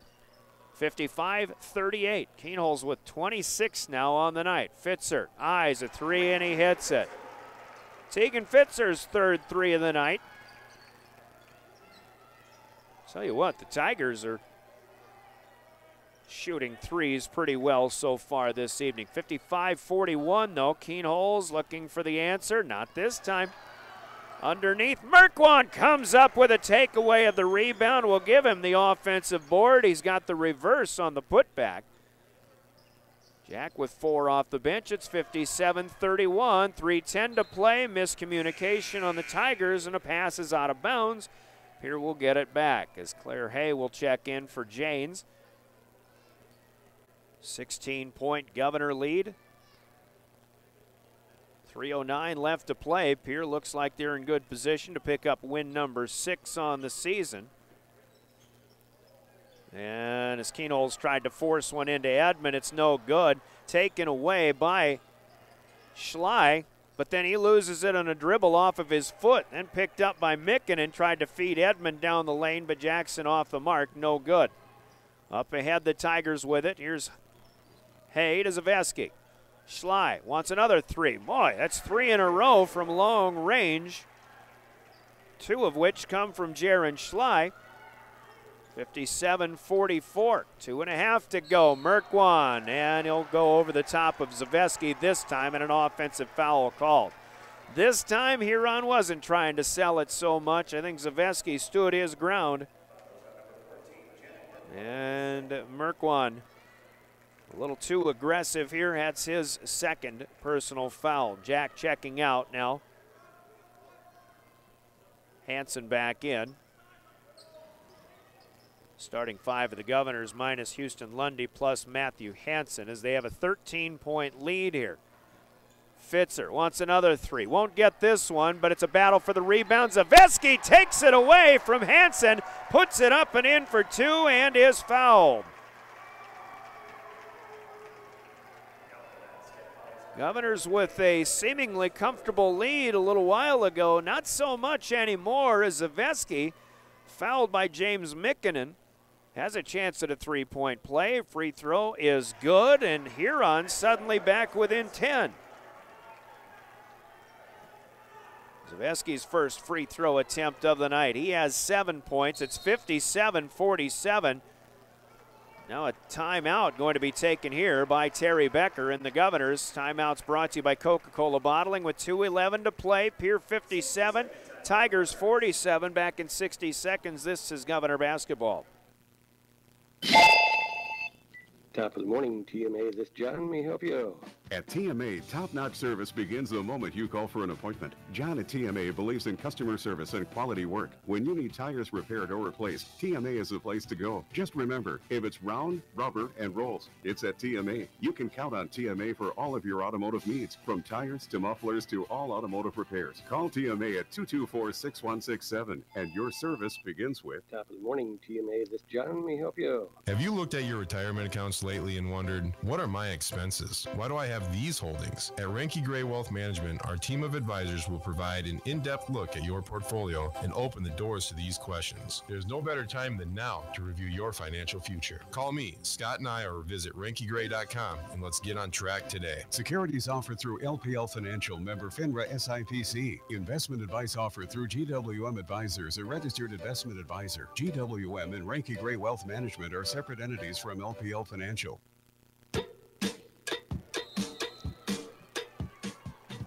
Governors lead by 10. Welcome back to Huron. I thought the timeout before this one was called by Pierre. Turns out it was a Huron timeout. They have just one left in this game. Governors still have 4. But the Tigers will pick the pocket of James Mikkinen. Zaveski makes another nice defensive play.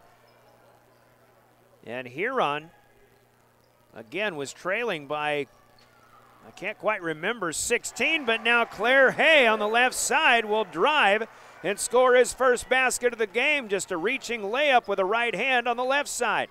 57-49. Suddenly Huron within single figures.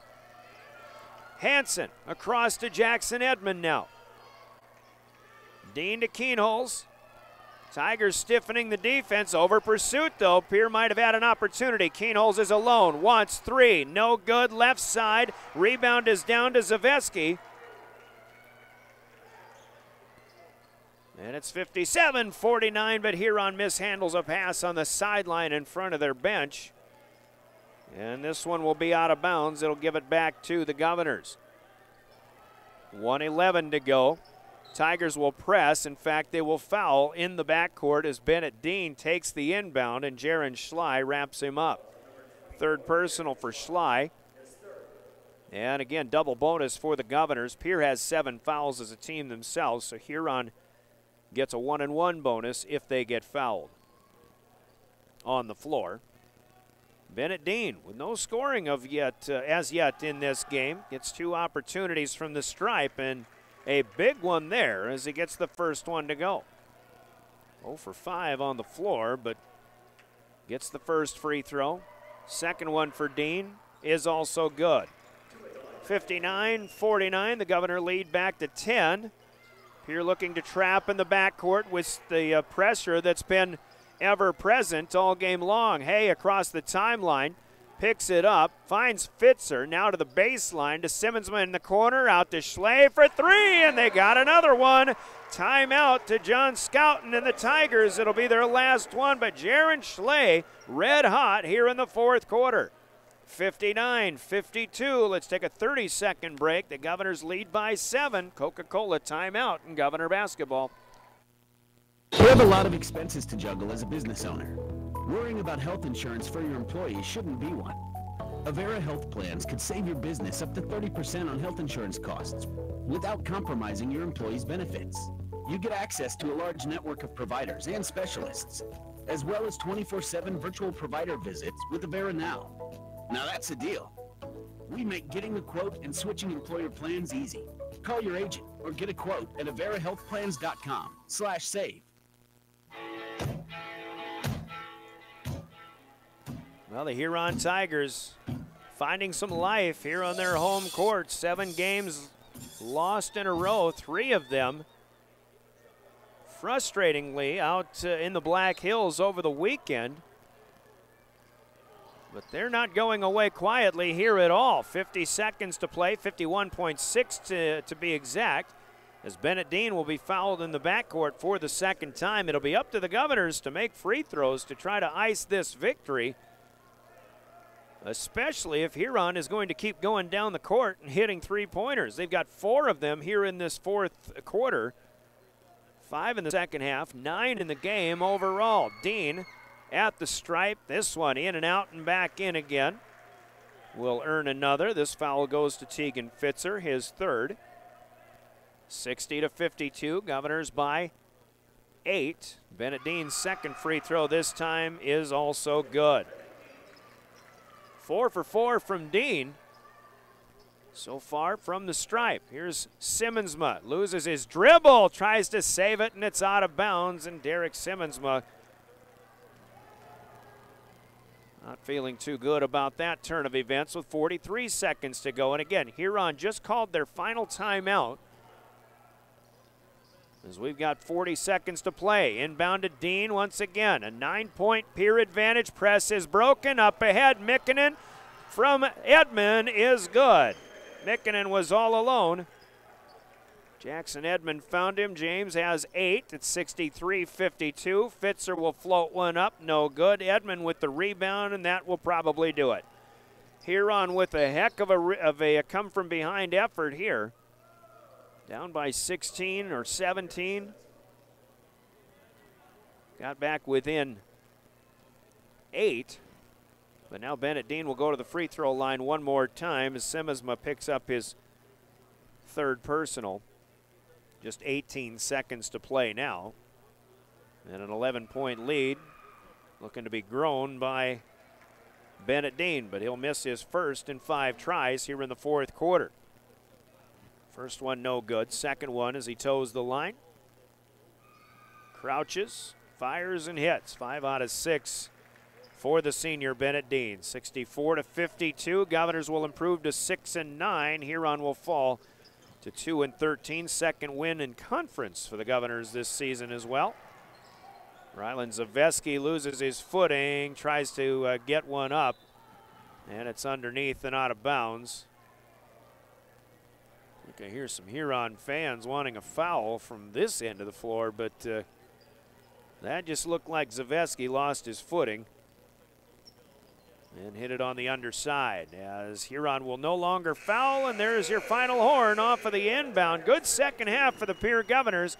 They withstand the Tiger charge, and the Governors will go on for the victory in this one. The final score on the Gales Gas scoreboard, it's Pierre 64 and Huron 52.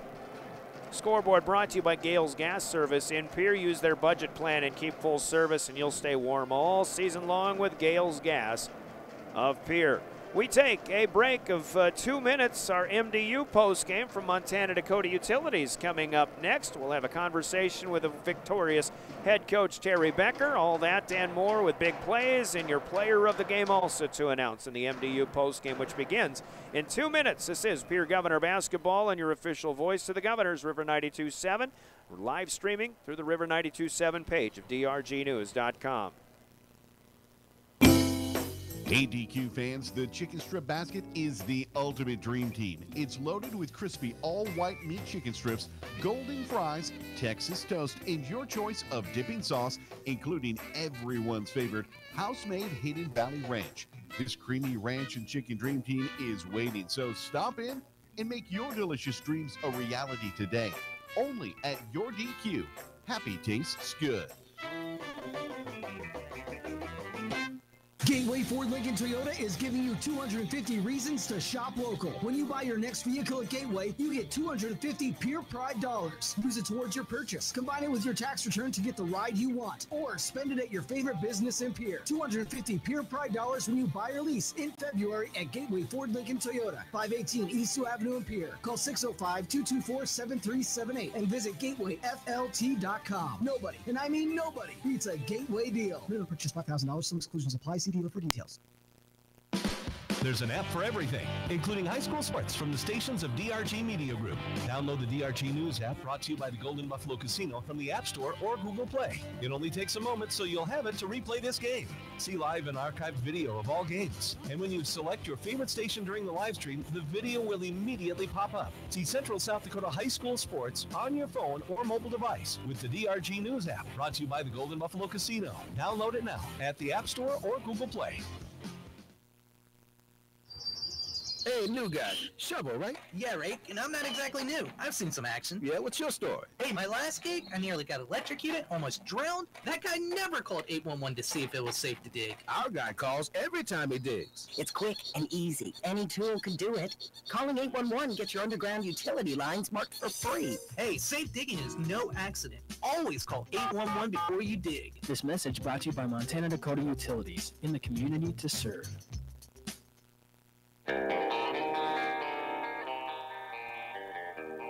Welcome back to the Huron Arena. Good game for the Governors, as again losing 4 out of 5, but to some of the top teams in the state. Governors played pretty well with most of them, except for maybe that Brandon Valley game on Saturday. But they again were tested here in the first half, but really rose to the occasion, I think, in that second half of play.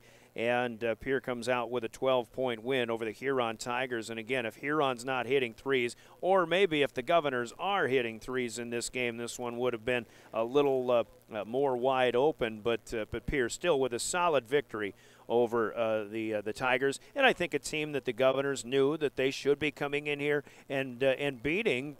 And even though it wasn't easy, they got the job done, and an important win for Pierre as they try to come down the home stretch. Now 6-9 on the season, 2-5 in ESD competition. Pierre led at all quarter stops, 12-11 at the end of one, but as we seesawed back, back and forth, had 10 lead changes in this game. The last one came early in the third period, along with the fourth tie as well, but Pierre did lead 26-23 at the half.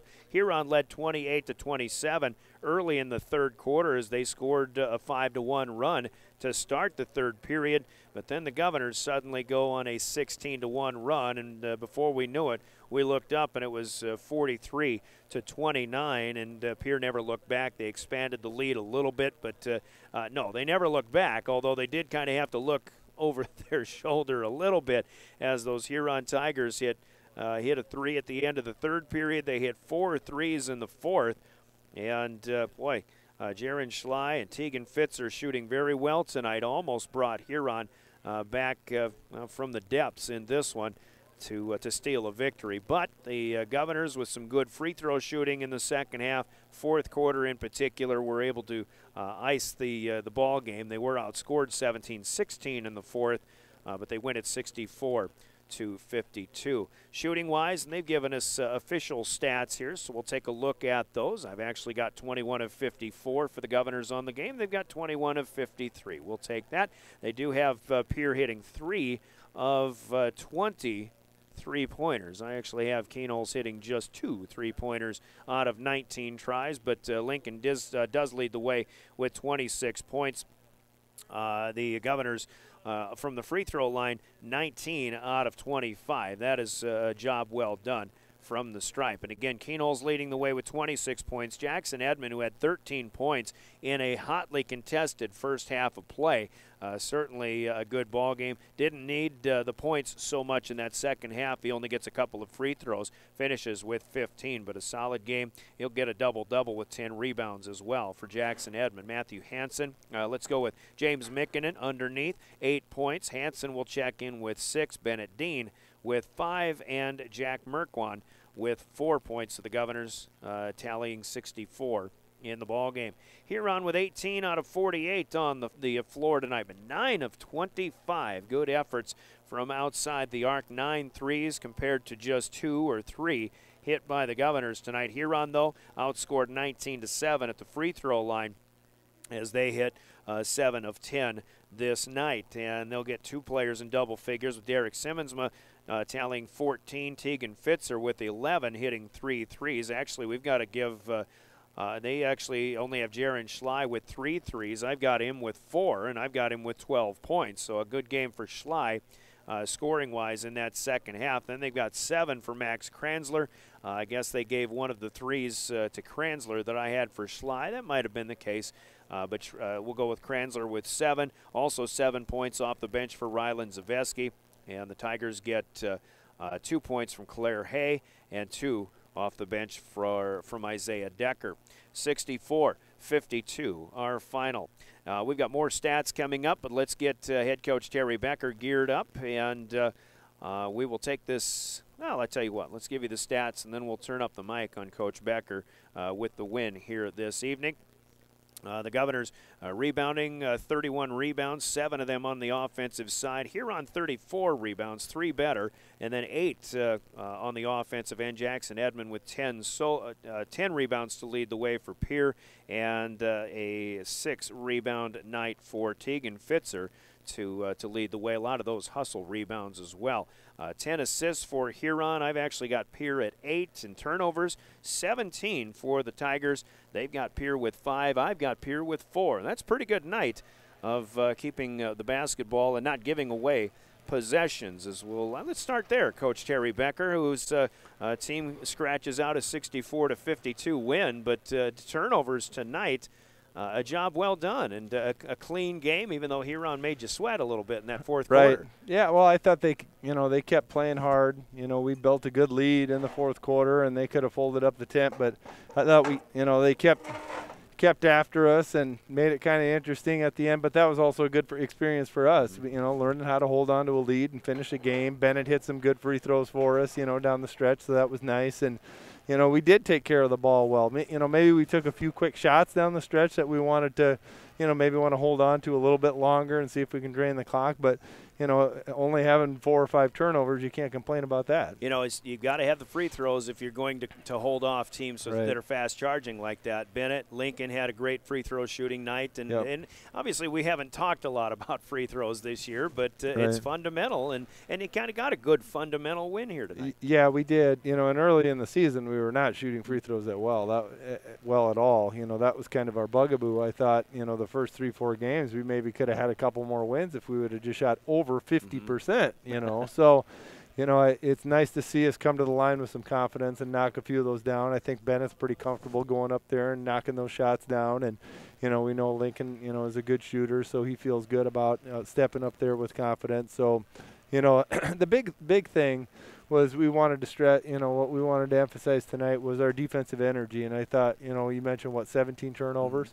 I thought we were effective defensively again. It kind of looked like where we were last week until Brandon, where we were getting to our spots and had good hand activity and, everything was getting covered up with it. The thing about us is we've got some of our guards are 6'1", 6'2", and they've got some range and length, and we can cover some passing lanes that maybe some teams can't normally get to, and that makes a difference throughout the course of the game. We might not get a few of those turnovers early, but then as the game wears on, if we're consistent, then we get those opportunities. Especially if you have a lead and they're trying to force passes underneath that really aren't there, because and I do see this team gets a lot of knockaways and it kind of leads to some other things, but still, I think what we saw tonight too from a scoring standpoint, tight game in that first half and a good job by Jackson Edmond controlling things inside. Played very well. And then you saw the Lincoln Kenols that I think a lot of fans are really itching to see in that third quarter as he kind of took this game over. Right. I thought, in the first half, I thought Jackson did a good job of, finding spots to score the ball, and they were really chasing Lincoln hard. And, I give Lincoln credit for being patient. He didn't force a lot of stuff. He could have just, gone crazy trying to get as many shots up as he could because he wasn't getting a lot, but he exercised some patience offensively, and, Jackson was able to be effective, and then we get into the second half, and then he started to find his spots, and he really found his spots in transition, I thought. And then it's hard to get a hold of a guy like that. That's what I always think, thinking about another team, Matthew Moores is always so good at. He ends up with 28, and he gets about 14 of them in the transition because you're looking around for him, and there he is getting a layup dunk and a three-pointer, So Lincoln kind of did that tonight. He'd get it on the break, especially when we turned him over. Now everybody's in a scramble situation, so they're searching for him, and maybe Lincoln gets an inch on somebody that he can get to the rim and get a layup, or they back off and he hits a three.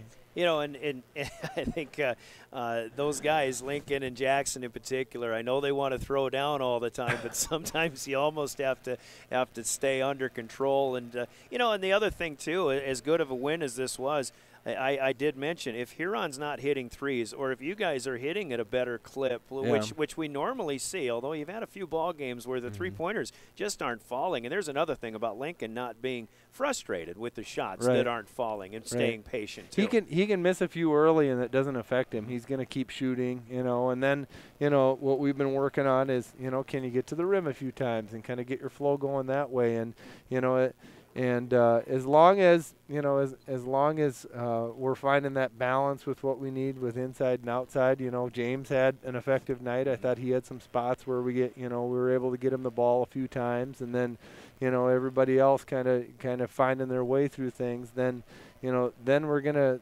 establish that balance that we look for offensively, and then it'll make it easier on a guy like Lincoln or Jackson because they can't center their defensive focus on them. You said, can he get to the rim a few times, and I thought you got a little more aggressive. Even if it wasn't transition, I thought he in particular, guys got a little more aggressive. I think you've got more free throw attempts tonight than I remember for most of the season, and that could be big down the stretch. Yeah, and the last 4 or 5 games, that was something we were really concerned about. There was a game we went 2 for 2 from the line, or we went 9, shot 9 free throws. That's just not enough. We need to get up there near 20, or more in a game. And I thought our guys did a good job of continuing to attack and not letting some of the physicality that they felt in the first half that wasn't getting called in their favor affect them and make them tentative. They remained aggressive, and then it started going their way. All right, so now you get a home game back end of a doubleheader against Winter, and this is going to be fun on Friday night. I think some really good Winter teams. Winter, by the way, lost at the buzzer to White River tonight, so the boys did. So, so they're going to want to be bouncing back. And first of all, what do you know about this team? Second of all, I mean, you really have to approach this game, even though it's a Class A team, just like any other ball game. It's still going to be one of the best opponents you have all season. Yeah, it doesn't matter to us at all, what classification they are. I mean, we put them on the schedule because we thought they would be a good opponent to play, I mean, they're 14-2 now or something like that. So it's obvious they've had a lot of success this season, and they've got some really good guards. They got a good point guard that can put it on the floor, and he's a little bit bigger, so he uses his strength and his length to get to the rim, and he's good in the mid-range. And then they've got one of the better guards in the state, really, in the Fritz kid that can really shoot it. And, I've seen him light it up, and he can do a little bit of everything too. So he's not just a dead shooter out there. He can put it on the floor, and he's very active and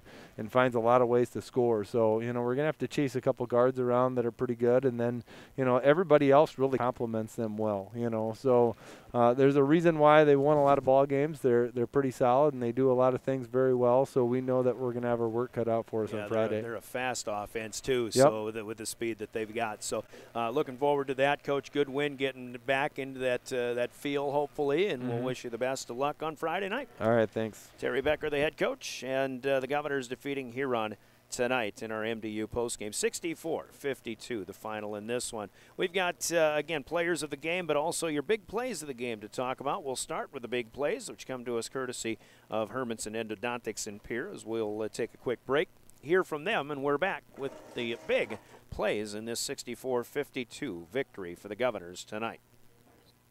Dr. Brian Hermanson is here to serve Central South Dakota with specialty root canal treatment. Hermanson Endodontics aims to provide root canal treatment that's not only comfortable, but has a quality first emphasis. They believe that by preserving as much healthy tooth as possible, they can help you retain your natural teeth longer. This is accomplished with state-of-the-art three-dimensional imaging and the dental operating microscope to guide diagnosis and treatment. Ask your dentist if a root canal specialist is right for you. Hermanson Endodontics, 1709 North Lincoln Avenue in Pierre. Hermanson Endodontics, big plays of the game. We've got to go to that third quarter of play, and we're going to mention the 16-1 run that the Governors went on as we were seesawing back and forth. 4 ties, but 10 lead changes and a lot of one-point leads, trading baskets. Huron had their last lead at 28-27, but the Governors go on a bit of a run, and I think a mini run. Huron got a free throw. Governors go on another little run, and suddenly it was 43-29. That was a 16-1 run, and again, spearheaded by Lincoln Keenholz, who wasn't hitting the threes tonight. He did hit one in that stretch, but Lincoln did a lot of damage inside the arc, but he also got to the free throw line and hit on a fine clip as well. In fact, 10 out of 11 tonight from the stripe for Lincoln Keenholz, 26 points, but that 16-1 run is tonight's big play of the game that's brought to you by Hermanson Endodontics in Pierre. Candidates as well to think about for player of the game, sponsored by Cowboy Country Stores in Pierre and Fort Pierre. Derek Simmons, 14 points for Huron. Tegan Fitzer and Jaron Schley hitting big three-pointers in a furious comeback attempt for the Tigers, so we give them honorable mention, but we'll think about this from a Governor's standpoint, and we'll be back with your player of this game as well, and that's from Cowboy Country Stores in Pierre and Fort Pierre. There's a reason they call it Champ's Chicken. It knocks out the competition hands down. Right now, stop by Cowboy Country Stores in Pierre and Fort Pierre and pick up a 12-piece bucket of Champs Chicken for just $15.99. Cowboy Country Stores on Harrison and in Fort Pierre serve breakfast starting at 5 a.m. Right now, get 2 sausage, ham, or bacon breakfast sandwiches for just $5. Sausage, ham, or bacon. Convenience with a capital C. Cowboy Country Stores in Pierre and Fort Pierre. Cowboy Country Store's players of the game. And, if you know me, you know I like to spread the wealth around, and nobody needs a whole bunch of T-shirts that all say the same thing, in my opinion. So I do like to do that, although it's going to be very difficult to do just that here tonight. And candidates, again, James Mickinen solid in the middle here tonight, had 8 points. You did have Bennett Dean knocking down some big free throws in that fourth quarter to help hold off the Tigers in their comeback efforts here tonight. But it's the big guys. It's Jackson Edmond and it's Lincoln Keenholz. Lincoln got hot in that third quarter with 26 points. I'll be perfectly honest, though. I still feel like this game has a different complexion to it. Maybe if Huron has a lead, and that could have been the case if Jackson Edmond hadn't scored the way he did. 10 points in that second period. He was really the hottest thing going for the Governors, who had a 26-23 lead at the break, and Edmond had those 13 points in that first half. He had 15 in the game, 10 rebounds, gets a couple of steals in this game as well.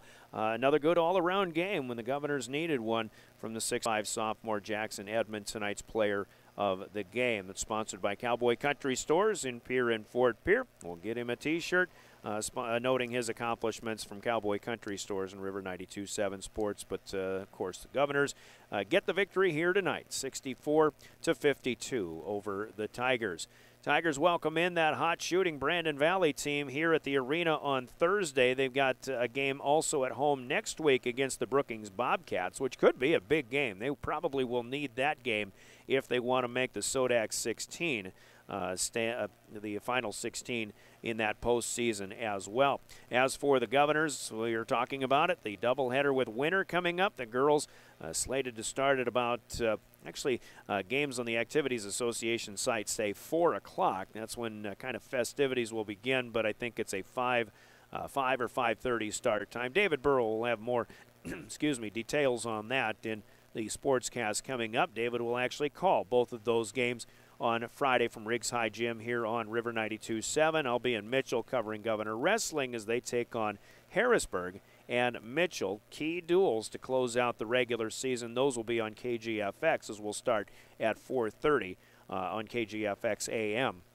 Friday afternoon. Pierre and Winter, doubleheader coming up. Boy, that's going to be a fun couple of games, at least we hope so, on River 92.7, your official voice of the Governors. That is what's coming up on Friday. Governor boys then get Sioux Falls Roosevelt a week from Friday, so a full week to prepare for the Rough Riders and a stiff contest there coming up as well. But the Govs win tonight, and they improve to 6-9 on the season, and 2-5 now in ESD conference play. Huron, with their 8th straight loss, falls to 2-13. They're 1-5 in conference play as well.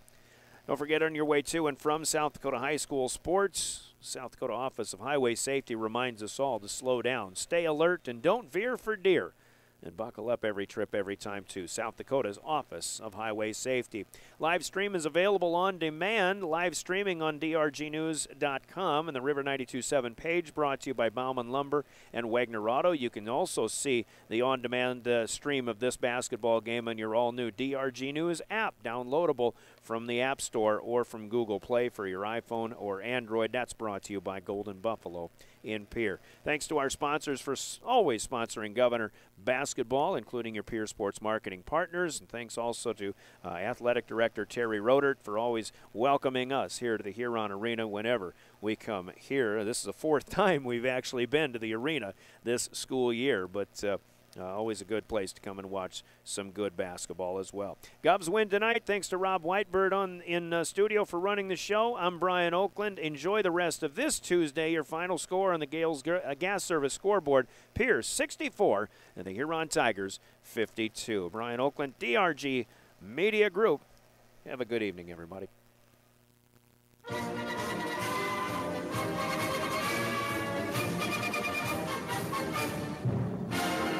Pierre Governor Basketball on River 92.7 has been brought to you by Bank West, May Adam, and First Dakota National Bank. By Fisher Rounds and Associates, Lynn's Dakota Mart, Montana Dakota Utilities, and Wegner Auto. Governor Basketball is brought to you by Beck Motors, Dairy Queen, Overhead Door, and Avera St. Mary's Hospital. By Gateway Ford Lincoln Toyota, Burning Electric, Reiki Gray Wealth Management, TMA, and Pure Physical Therapy and Rehab. And Governor Basketball is brought to you in part by Kathy Sun and Shine Properties, Oahe Federal Credit Union, Gators Pizza, Pasta and Subs, Adventera of Pierre, and the Brittany Shufflebind Agency, LLC. Streaming video at the DRG News app, brought to you by Golden Buffalo, and at the River 92.7 page at drgnews.com, is brought to you by Bauman Lumber and Wegner Auto. These special in-game sponsors bring you Governor Basketball. Becky Pottseva State Farm Insurance. Smith Plumbing, the South Dakota Office of Highway Safety. Central Dakota Eye Care. Envirotech, the South Dakota Attorney General's Division of Consumer Protection.